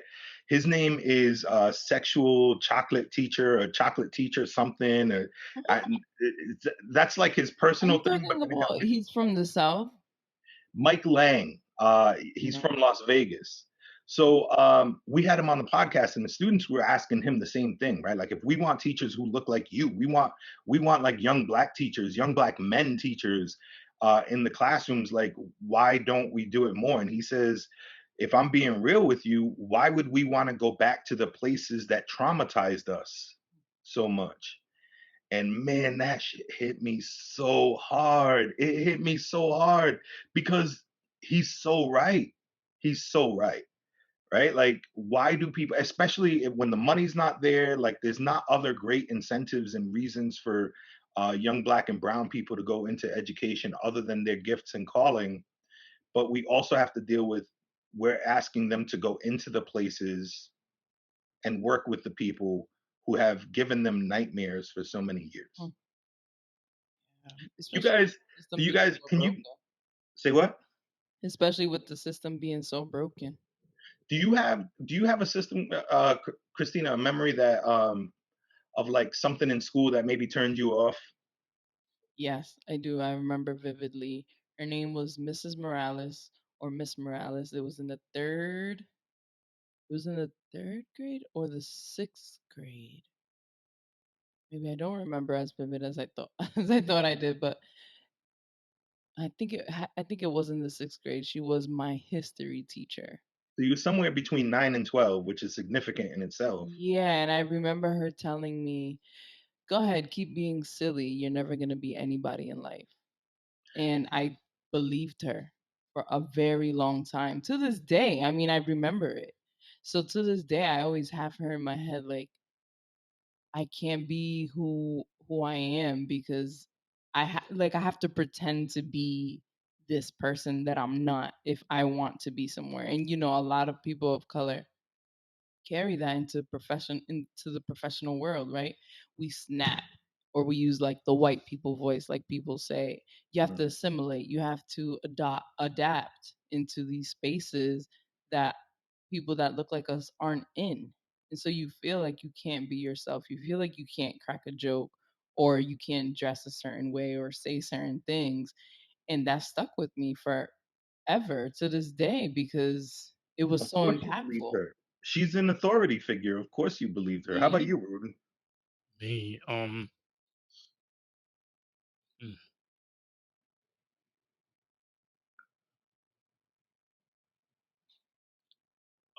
Central High School.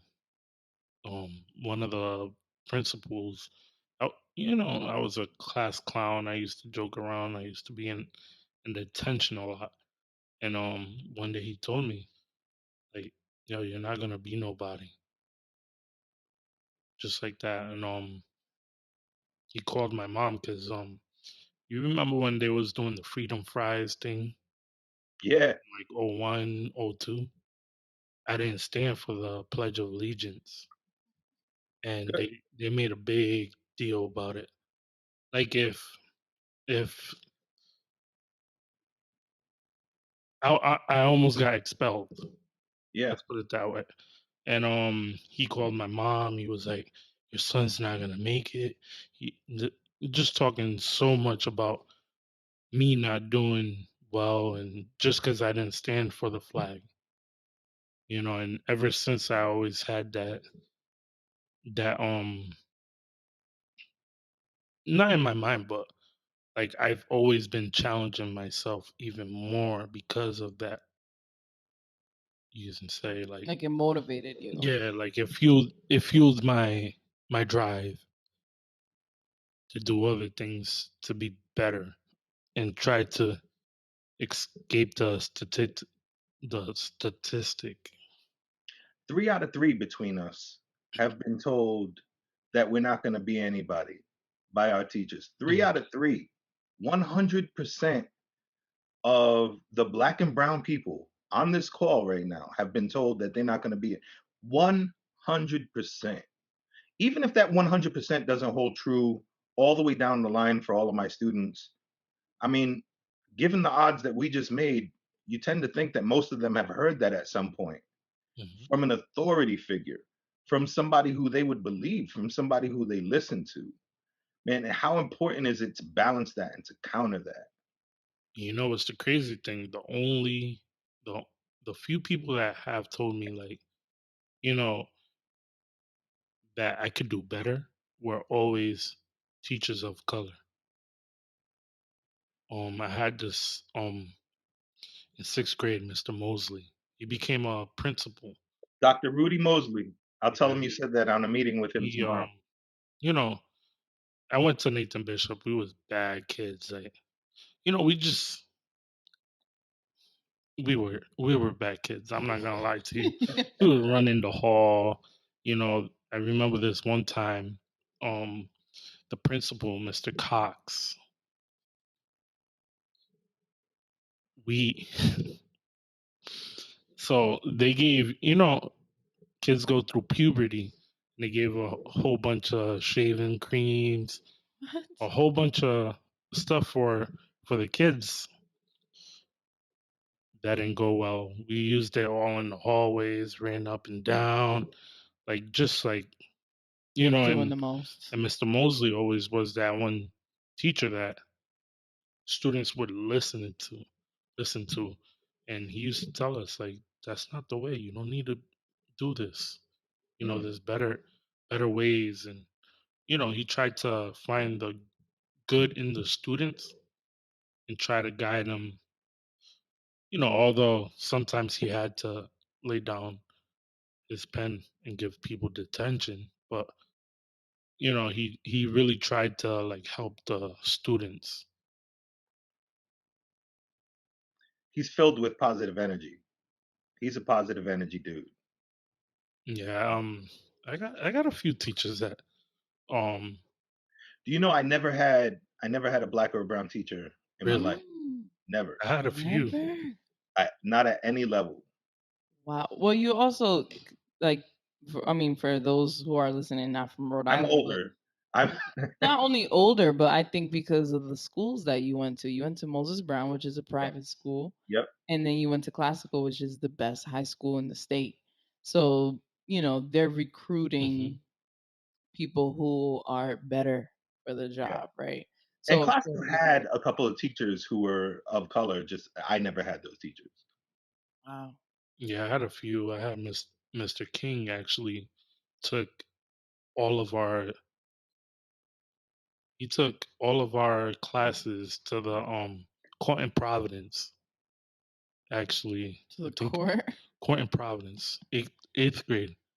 He did a field trip. We all went, you know, and we sat there like just Just to watching the listen and cases.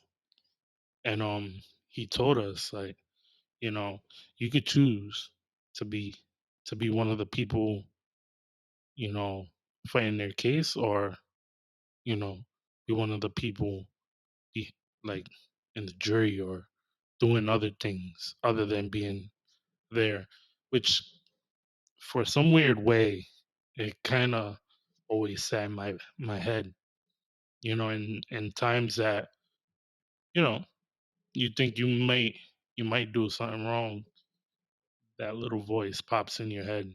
Mm. You're like, oh, Mr. King really said that. Look. So I kind of had those. I had influences on both sides. You can say I had bad ones. I had good ones. No, I was gonna say I want to go back to what you talked about burning the whole system down and starting over. If you could be in charge of the change or delegate the changes in the school system, what would a what would the fantasy classroom be like, or the school? Like, what would you begin with, and what do you think is important to implement in schools, especially public school systems? Uh, Wellness. They would be wellness, um, and positive reinforcement exclusively. Think about the as badass as you were, Ruben, at any given time, or as badass as anybody else was. Um, I have never had an experience with a student where if I pulled them aside to have a positive chat Hmm. with them, that they wouldn't respond to. I've never, in the moment, in a heated moment, if people want to fight, people want to fight. But outside of that heated moment, if you give people a chance to breathe and then talk stuff out and then work stuff out, like we need wellness. We need people out there checking on the students, um, social and personal um, aptitude, and making sure that they're all right with that more than the geometry that you mentioned earlier, which is important. I get it, but I need these students to survive and make it through the day. I need these students to want to attend school and come to school instead of being afraid to come to school, not because of other people, but because they just can't make it through the day. Right? Like so I would start with wellness, and I saw some examples of that work, but then those are always the first things that are cut, due to budgetary reasons. Um, so I would start with wellness. I would have some energy introduction, and I would do an asset inventory of every single one of my class members. So for the three of us right now, I would want to know what Christina is all about. What drives and motivates Christina? What does Christina love? What does Ruben love? What is Ruben all about? What motivates Ruben? I would have more notes on that than behavioral concerns and all that. Instead of having that, I had numbers on the back of my report card that told you like how bad I was. And I think one of them, I thought it's number 50 something, I used to know it by heart, was like, is cannot be depended upon to do the right thing in any given situations. I have a memory like Dory the fish. I don't remember shit that happened earlier today, but I can tell you that the back of my report card said that and often had that checked off for me. Unable to do the right thing in any given situation. That's like That's an what actual thing on a report card. that's a thing on a report card.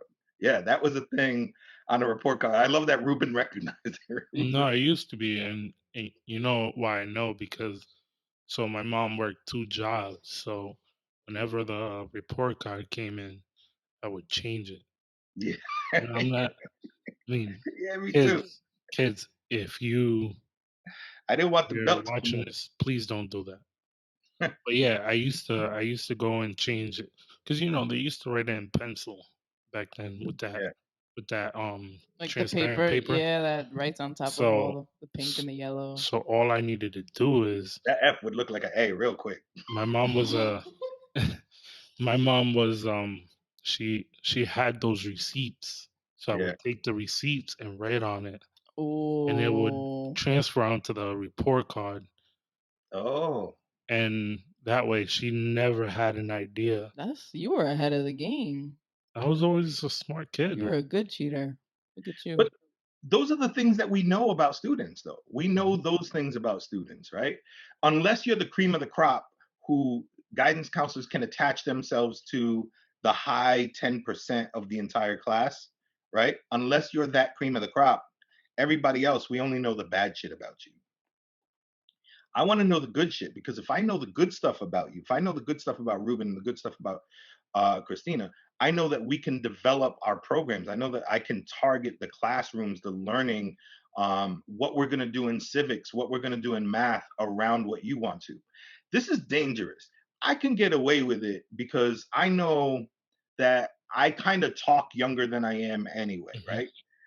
I don't advise this for everybody because I don't want some white lady to come in and start trying to make your homework about Lil Nas X, right? Like I know that that can go wrong real fast, right? Um, but I would definitely want all of your learning to be based around things that you are passionate about and you love to do. Think about how even the large classrooms, that's 30 people in a classroom, and that just means once a month we're getting around towards you, and that's at least something to look forward to, right? You know what I mean? Or if we're working in group projects, it's even easier, you know what I mean, to target and assign. I mean, that's the way for me. That's how I engage and retain students. And let me tell you that STEAMbox students are twice as likely to attend school on STEAMbox days than on non-STEAMbox days. These are facts. This is data. We have an increased attention um, graduation rates. I also saw one student coming to school, and I'm just telling you that this is like why I think that would work. I saw a student coming to school at 1:30, and I was like, One "Yo, thirty p.m. PM." And I'm just getting to the school for my after school program. And I'm like, yo, what are you doing? Why are you so late? She's like, what are you talking about? I'm not late. I'm early. And I'm like, it's 1:30. What do you mean? And she goes, Steambox don't start until 2:30. Yo, that's the only reason she's coming to school. And the only thing Steambox is doing, it's science still. It's science, technology, engineering, arts, and math. This is still school learning. The only thing we're doing is we're basing it around her passions and interests. Mhm. She owns her work. So that ownership is key, and I would make that a priority. One other thing I would do is I would never force nationalism upon anybody ever, right? Patriotism's cool, right? Patriotism's like Captain America and fighting for your beliefs and your ideals and blah, blah, blah. But what Ruben was talking about earlier, Ruben was talking about pledging allegiance to the flag and to a flag which is not always right. And to a flag, and we could say it's not always right because I can point you to videos during World War II where we are making racist caricatures about Japanese people because we are trying to make propaganda so that the United States public thinks that they're animals, right? So that we think that they're animals. That's our plan. That's the US plan. So when I say that we're not always right, I'm not saying that we're Nazis and evil, but what I'm saying is we don't ask me to pledge allegiance to something that doesn't always line up with my values. I don't think that's fair. So any student is always welcome to take objections to a pledge of allegiance of any kind, including Steambox, including me. Wow, that's It's true though. that's That powerful. that that could get that could go That can get so messy, far, like but you. because you know, the other day I just, with the whole Asian hate right now that's happening. You know, there's been a not only like it's not just happening; it's been building up. And Mhm. now we're starting to see the effects of what was being said at the beginning of the pandemic. Yeah, Absolutely. that's so true. And you're right. I wanted to talk about a little bit about what you're saying with wellness check because I worked for a summer which was probably the most impactful summer of my life where I got the chance to work with 15, was it 12 students? I I would have to count them by name, but it was about 10 or 12 students and I worked at Breakthrough Providence and I worked with the So, and yeah, you I are worked dope with with the students, by the way. I'm sorry? You are dope with students, by the way. Oh, Were you thank working with Jay Hughley and them out there? It was at the time. It was Delari, Joshua Rodriguez, and I don't remember the rest of the staff off the top of my head. But I got to work with rising ninth graders, so they were in their summer from graduating from eighth grade going into high school. They're all in college now, and I think about like they made me do this thing. Well, not made me, but it was part of the job where you had to sit with the students every Friday and talk to them. Like, how do you think I'm doing? Or, you know, what did you like most about this week? Or what did you take away? And the questions felt very standard. So I would always twist it to my own, like, okay, so like, what are you eating tonight for dinner? Like, try to get to know them. Good. And for a long time, they were like kind of pushing back, like, why is this person getting so personal with me? But the more time went on, the more they would trust me. And then I wouldn't even have to ask them any questions. They would just spill the beans on whatever it is. Like they were spilling tea on what was going on at home. And they just got so personal, but it built trust. Yeah. And then after a while, teaching them was so easy because when a student trusts an adult, they're more likely to listen, more likely to abide by the rules, or I hate the word obey, but they're just more likely to behave and be excited about what you're talking about because they Mhm. trust you. And the result is that they love you. And when you love somebody, you show them respect.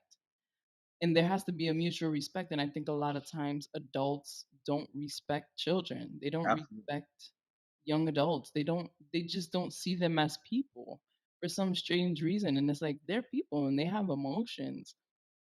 And we're like whipping them through the pandemic. Like even my daughter who is 6 years old, I was like asking her like what's wrong with like she was acting up for a little bit. I'm like, what's wrong with you? Like what's going on? This is not the kid you are. And she's like she started crying. She's 6 years old and she started crying and I felt so bad. She was like, I miss school. I miss my friends. I miss my teacher. Had to experience kindergarten through Zoom. Like that is the worst thing that a child can experience is not having that socialism. Um, and you do that for your students even through Zoom, right? And so they get to experience um, this pandemic through STEAM, which I think is so beautiful because although they are going through this traumatic experience, your students are lucky enough to have you and to have this program. I So appreciate that. It sounds like you do that for students too. I once upon a time I was in education, but I switched my major because I just wanted to graduate. And I feel like teaching haunts me. Like something keeps telling me, be a teacher, and I keep ignoring it. But my passions are like kind of scattered because I have a passion for media, but I also have a passion for students in my community. So it's just, like you said earlier, to bring it full circle, with great power comes great Mhm. responsibility. And I know that you have to be a strong-minded person to work with students, especially students in the public school system because they're coming from broken homes, single parent homes, or just this mindset of like they're not good enough. And for you Mhm. to break that mold and to change a student's mind about not about only about school, about themselves is the most powerful and rewarding thing that you can do for a student. But what does Roberto do for fun? Like, I know this, you're going to say, this is my fun, right? Because you do love STEAMbox. But aside from all that, do you ever settle in and like compliment yourself or soak in all of The fruits, the the fruits positive of the impact labor. of Steambox? Like, what do you do to relax for fun? And do you ever pat yourself on the back? Those probably too often, right? I'm Puerto Rican. I got this super ego, right? Like, uh, those are two separate questions. So, one, I'm a super nerd, right? Like, so, and an introvert. So this area around me, I don't know if you have got video game controllers hanging in the background for all different systems, virtual reality, all this stuff. I'm a gaming nerd. I'm gonna be playing Xbox. I'm gonna be bootlegging movies and TV shows, bootlegging video games. Allegedly. Uh, okay, we want to call it that. Uh, Wanted to yeah, man. Yeah, I'm a super nerd, and so that's one. There's nerd, there's fatherdom, right? And there's traveling, and when you put it together, I'm traveling and doing some nerd shit as a dad, right? Like, and by that I mean he's a bit of a nerd too. Like I'm a Spider-Man nerd, and he's a Lord of the Rings nerd, and so we went out to New Zealand, which is my favorite place on earth, and we Wow. went to all the filming locations and stuff like that. Like that's how we celebrate his birthday every year, is going somewhere new and cool. Not this year because of the pandemic, but so that's how I kick back, right? Like that's the stuff that I really love. That's my non-Steambox time. But on the Steambox time, um, the way that I pat myself on the back, it would be disingenuous for me to take credit for the work that's happening. Students are on the board. Students can fire me. Students can literally take my organization and be like, you know what? You don't get it anymore. You're out. I designed it like that on purpose. I want to be able to check myself, but not to teachers, not to people who are in funds, not to people who are raising money for the organization. No, I don't give a shit about that. I want to make sure that the students' needs are being met. So my students are on my board, and my students are the ones who hold literally all the power, right? So when we got the Community Justice Award for our podcast, or that PBS award, or the Google Award, or the Apple Award, I'm the one who probably goes up and accepts the award and all that stuff, and I'm happy to. But every single time I'm telling you about Matthew Curly Beats, who is the reason that we even have the podcast in the first place, or the students who have hosted. And since you've been on, Christina, some of those same students are like, Roberto, I'm going to host this week. And like, they will actually do the introductions. I think today, when we talked about a leadership journey, Akeem's group with Brandon, who went to Africa with Akeem, it was one of our students who like introduced Brandon. It was a short, brief introduction, and we're going to expand on it every week. But it's really the students who do all the work. So here's how. Here's how I get the Roberto in on that. On the back end, I am riding their coattails around the world to Japan twice. What? We talk about doing a project in Iceland. We have an upcoming project in Hawaii. If the pandemic didn't hit, we would have studied immigration in Canada. Yeah, we're studying immigration and doing a podcast on immigration. I'm also taking them to like the best ice cream places in Canada and stuff like that. You know what I mean? I'm riding their coattails on all of these adventures, and these are my favorite rappers too that I'm talking to. These are my like favorite Marvel Comics writers too. Like I'm with them on these adventures, and I'm a happy participant to be along for the ride. So I do want to say to your listeners, check us out at STEAMbox RI on any social media, because I swear to you, I'm having the time of my life. So for the pandemic, like you said you're a video game nerd. Hmm. What are you playing? I'm an Xbox guy. Uh, I'm an Xbox I guy, know my and PS5 people is gonna be like, ooh. I know. So listen, I have them all Okay. except for PS5 because it's been really hard to get. I was fortunate enough to get the new Xbox. Um, Not that there's anything to play on PS5 because there's no anyway. Uh, I'm an Xbox guy, and I play Rocket League all the time. And we had an opportunity lately for the students to play against the Celtics. So our students were playing Rocket League video games on Zoom. So they're playing like on their TVs and stuff, but also on Zoom. There's the chat, and there's like the power forward for the Celtics, like talking mad junk as he's like scoring on them in Rocket League and stuff. But also, uh, I do like to bootleg the stuff, and I'm talking emulators. So this is way back. So I just recently figured out how to take the Fire Sticks, right? To take these Fire Sticks and put uh, like every Super Nintendo game on these Fire Sticks. Every single Super Nintendo game. So when somebody comes and gets a Fire Stick, not only does it do all the Fire Stick stuff, but it has I'm gonna hit you on the side. You know, yeah, I was yeah. thinking Gotta about the get same one for thing. this dude. Again, at STEAMbox RI, DM me. That's dope. That's incredible. The work you do is incredible. Everything you do is incredible. I have only like one problem with you. Like, Yeah.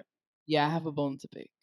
Um, you talk a lot about hip hop, and we know that you're a hip hop head, but I feel There's so like many ways that you can go with problems with me. Like I'm such an obnoxious ass that like I'm gonna get there. Um, you talk a lot about like the rock hymns and the Mhm. icons and the legends, but you never talk about any of the new guys. What is your beef with today's hip hop? I am that dude that did think my generation was better. And I had this conversation with Ruben recently, but I'm gonna share it for your audience here. Um, my generation of people tends to think that our hip hop was better, and here's why: because Rakim is like untouchable. And if you heard Black Thought recently, or Oh, any time ever, but Black Thought recently went off on, like, I don't know, the Breakfast Show or something, right? Like he just went off for like 10 minutes of freestyle madness, right? Like go on bonk. Funk Flex, right? Yeah, something like that. Way in the morning, probably. He went nuts, and he validated that he's like the dopest, right? Mhm. And these are like my generation. But here's the trick. Here's the fine print, Christina. The fine print is, during my generation, you didn't see the roots. You had to look to the back of the crates for the roots, and for Mos Def, and for Talib Kweli, and for Rakim. Few breakouts, right? Run DMC, Beastie Boys, because they were white, and Beastie Boys are dope. But because they were white, they had like the super mainstream success. They had the extra Really push. saw in my generation was MC Hammer, Vanilla Ice, Oh and boy. these trash people. And the same thing holds true today. So my generation knows that we had dope stuff, but it was hidden. And my generation looks at your generation and was like, this is trash. You got trash out there. But behind the trash, you've got such dope stuff, right? My students love Drake. I get it. Drake is dope. I'm not mad at it. He's the Michael Jackson of hip hop. But I'm saying there's Kendrick, and there's J. Cole, and there's like show like these people that nobody knows, like what's her name? Show Majori, something like that. She's like some South African like badass. There's so many like dope people right now. Well, Yeah. you don't listen to like Little Baby, Gunna, Yo, Gunna. I can't listen to everything. I can't listen to everything. But around that time that I talked about earlier, when Biggie and Tupac died, and I felt out of love with hip hop, I did. I felt out of love with hip hop for that moment, because it was all cash money, and because it was all the stories of things that weren't true, because it was like this fake gangster shit. Um, and that's when I discovered the Beatles. That's when I discovered like these hair bands from the 80s and all this like white culture that I was never into because I grew up in Washington Park. And now all of these things are in my regular playlist, and I'm lucky to fit in some new stuff here and there. Yeah. No, But there's a yeah. lot dope right now. I'm the old dude who's gonna tell you there's a lot of dope stuff out there You, right now. but let me tell you, there's a lot of these young guys, because I used to always put aside the new guys, but once I started looking into them and stopped listening to the melodies, they're saying a lot of good stuff. Some Some of are. them, not There's all, Reason. Reason is good. but we had corny and over the top guys back then. Well, that's what You he's know, saying. Like MC Hammer, hmm who was a joke. so like I think there's a combination of both, but there's really dope artists out there. Like the other day we had a conversation and I showed you Ill Conscious, Yo, that was dope. and that man spits. hmm And then you got people like Shane War. You got people that really rap, tell stories.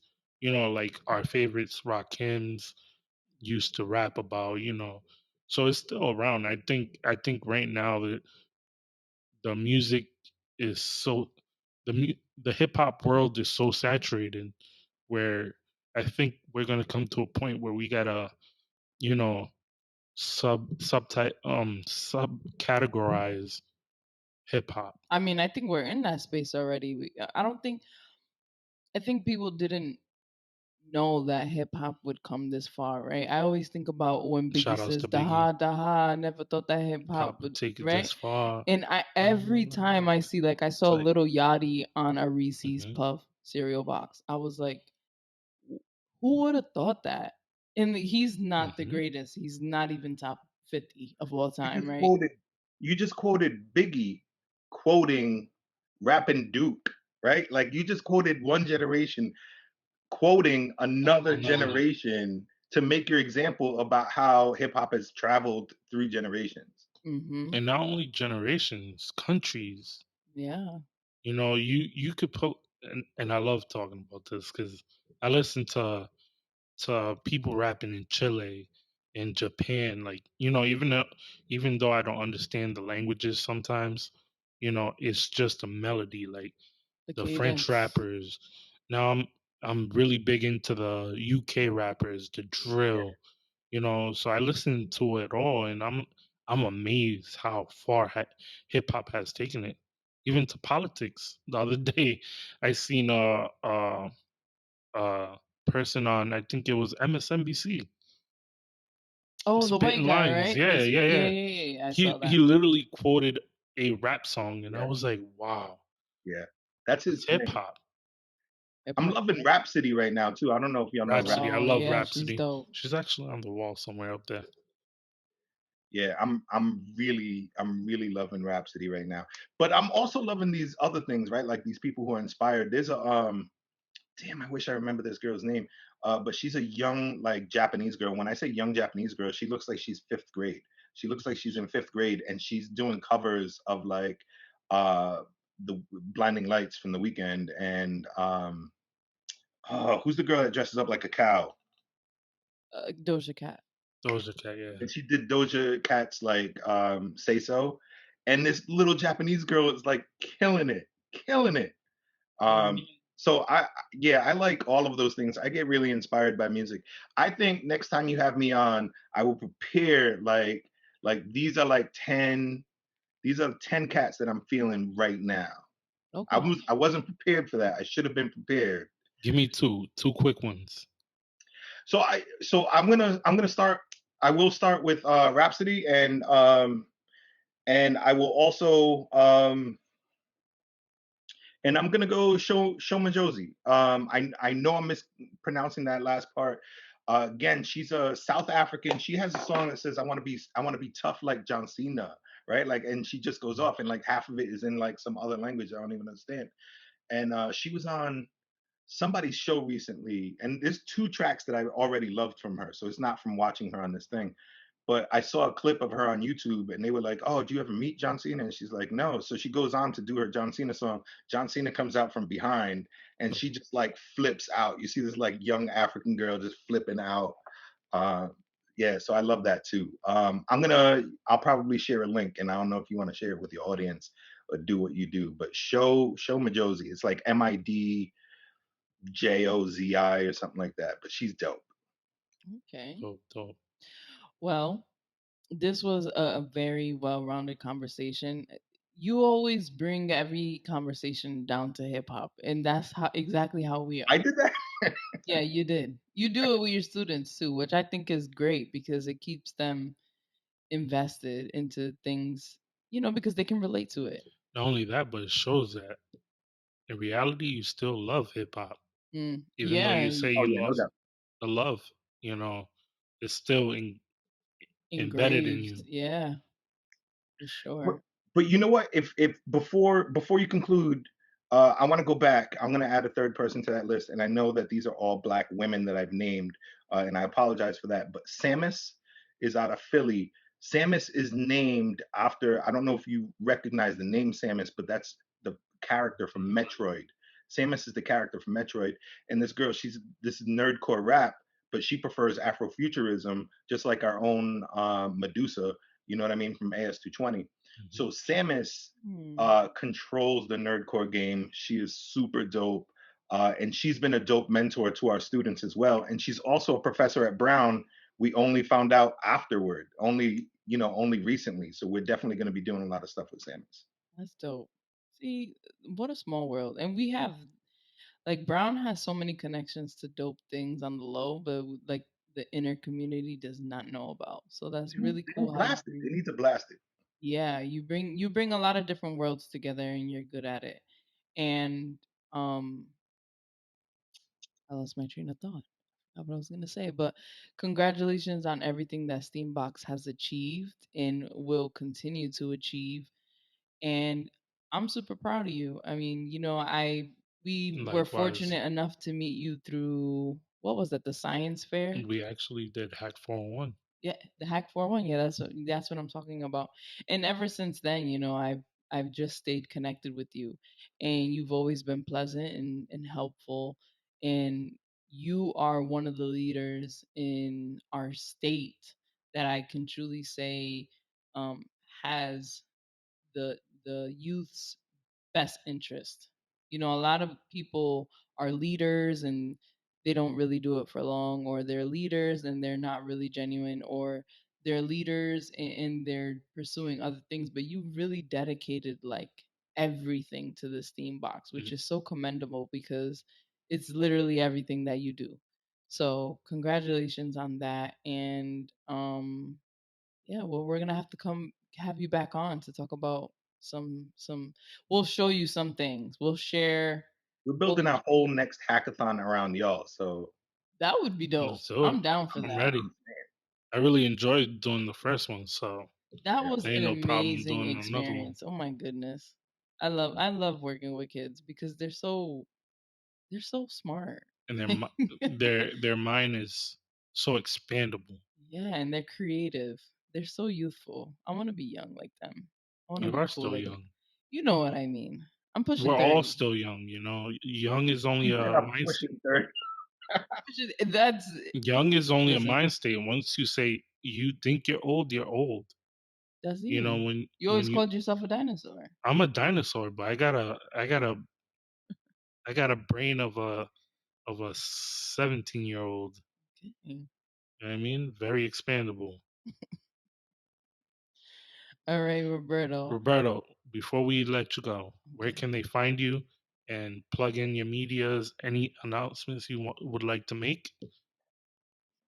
Um, yeah, man. I want to just point everything right back to the students and the student work. I want to tell the story of what they are doing. A lot of the things that we talked about today, the TARDIS, Japan trip, sending stuff to space, all of that stuff can be found on our social media. And I think our Instagram is really the best bet because a picture tells 1,000 words.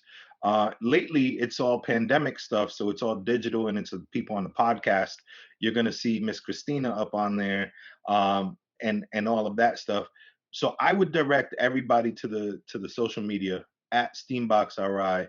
And if you wanted to check out the podcast, that's accessible through the same, like right in our bio. You can find the podcast and you can find all these dope conversations that the students are having with these rappers and people from the Celtics and movie directors and all of that stuff. So, what? Give us some words of encouragement or, um, inspiration for someone that is probably either pursuing the same thing or in the same realm. Like going back to what you said, with great power comes great responsibility. What do you say to someone that has that leadership spirit? Here's what somebody told me. Somebody told me while I was at a previous organization, they told me because somebody confused me with the executive director, and uh, the actual executive director laughed and said, "A hoodie could never be an executive director of an organization like this." Um, and I didn't know. I don't know exactly what that means. Is it that old term hoodie? Like, is she talking about like a hoodlum kind of thing, or is it because I wear a lot of hoodies? Like, either way, it was definitely like a snide, disrespectful, sideways comment, and that's the kind of person that she was. Um, And the kind of things that we all said we heard from people. There's a lot. We hear all the negatives. We hear all of that stuff. But Ruben was able to make it work for him and let it drive him. And it's unfortunate that we're all gonna hear those things. But all you need is to see it work once. And once you see it work once, and once you see momentum start to build, then you can really start to set your sights on anything. I never would have thought that I'd be around the world 3 times. I never would have thought that. I never would have thought that I would be able to live to see the day that I'm living right now, given my family and the circumstances that a lot of my family has. You know what I mean? But once I got a little bit of momentum, like now I'd be surprised if I didn't make it around the world again one more time. All it takes is one good day. That's my point. That's great. I love that. Well, on that note, we will be ending this portion of the episode. Thank you for joining us, Roberto Gonzalez. Yo, congratulations. I'm so happy that Spark Up is back. Listen, so are we. I can't wait to get you in the studio. Like, just the transfer of energy is what I'm really excited about, because when you sit down with, I mean, we could talk forever. We really try to limit things to 45 minutes, an hour, but we can really go on forever, because that connection, that human connection, is so important. And we're missing that right now. Like, we're in dire need of it. We're like fiends for talking and for potting. So thank you for being on the show, and we will invite you back to talk some hip hop, and maybe we can convince you to listen to like Little Baby or something. I'm sure I will listen to the link. Send it. I will listen. I'm gonna hold you to it. I got to. All right. All right, Roberto. Thank you. Okay, so Christina, what did you think of our interview? I loved it. I love Roberto Gonzalez. As we talked about in the interview, we got a chance to work with him in real life before the pandemic. We did the Hack 401. We did for what an experience. For the Big Bang Science Fair in Rhode Island, part of the water fire programming, which was amazing. And we got to meet somebody who works for Spotify that day too. And we learned all about Anchor and all that good stuff. We actually did a workshop with the students that was mad we was fun. teaching them how to do podcasts, which was, after that experience, because I wasn't so much of a good student per se, how much I missed out on school and programs that they put in place to help children and so we can learn. Like, I did go to Youth in Action later on in my years in school, but before that, like, I didn't really care much for after school programs or anything. I just wanted to be outside playing football and basketball. I was thinking, like, how many times I wish that there was programs like this. Like, I didn't have programs like this in my school, so it was dope to hear Roberto go into it and give us all the details. Those kids have traveled to Japan, to like places I never even thought of going to at that age. You remember? I'm gonna take this way back. Where are you going with this? I used to be in the band. I used to play trumpet outside. You didn't play the trumpet. You played the cymbals. I played the cymbals, but in middle school I played the trumpet, and I was the best triangle player. I really was. Now you trying to steal my clarinet shine? No. Like, I was the best triangle player. I'll take your word for it. I'm done. No, seriously, I would. So, please take us out, because you're getting crazy. So now we're going to go into my favorite part of the podcast, Pass Me the Aux, where, if you've been listening to the podcast, you know how this works. But for the new viewers, we're going to pick a song that we like, or a book, or something audio that we want to highlight, and just share with you guys so you could go check it out. So, Christina, do you have anything for us today? Okay, me first. For me this week, I'm going with Burna Boy Kilomit. That's how he pronounces it. I don't know how to pronounce it correctly. I don't know if that's something else, but yes, it's amazing to me. Burna Boy never misses. It's Afro beats, of course, and I love everything that Burna Boy does. I thought his last album was amazing. I thought the Grammy win was very well deserved. and I'm looking forward to a new project. I can't believe he's dropping this quick, but I'm excited. You know, my pick's gonna be a little controversial because a lot of people don't like this track. Is it R. Kelly? No. Oh, No. No, it's just controversial because a lot of people didn't like it. But I think it's good. Okay. It's just not as strong as the other songs this artist has put out. And I'm gonna go with Big Paper by Cardi B. You know what? The energy's real strong on it. I agree. I just think the placement on the Khaled album was terrible, and the mixing was terrible. I don't think the mixing was terrible. I just think I feel like she was kind of off beat. No, she's on point. She's definitely on point. My bad. You know, and I'm Team Barty. You know. Shout outs to Cardi B. Yes. But yeah, it's a strong B side. I loved it. I don't know why people are shitting on it like that. You know why? Because it's not what they're used to. Yeah, but it's mixtape Cardi. A lot of people don't know mixtape Cardi. That's true. That's a fact. You know what I mean? Like, do your Googles and see what you missed out before you speak. Shout out to Bo Khalees. Yeah. We love you on this side. So yeah, that was Pass Me the Aux. Christina? I got nothing. Just like, share, subscribe. If you're listening to us on Apple Podcasts, leave us a review, a rating, 5 stars, preferably. Yo, and if you want someone to come up on this podcast, put them in the comments. Yes, put them in the comments. Hit the bell so you get the notifications. Yes. It's somewhere up there. I don't know. And look forward to the other podcasts we do with Wendell, which is an all hip hop podcast where we talk about literally everything hip hop from top to bottom. Mic check with Wendell B. Jordan, aka Michael B. Jordan's cousin. Michael Jordan's nephew. Yes, all of that. So yeah, thank you for listening and watching episode 113. We are the Spark Podcast Banz. You already know what it is. Your boy Banz alongside Christina. We are the Spark Podcast, and it's a wrap.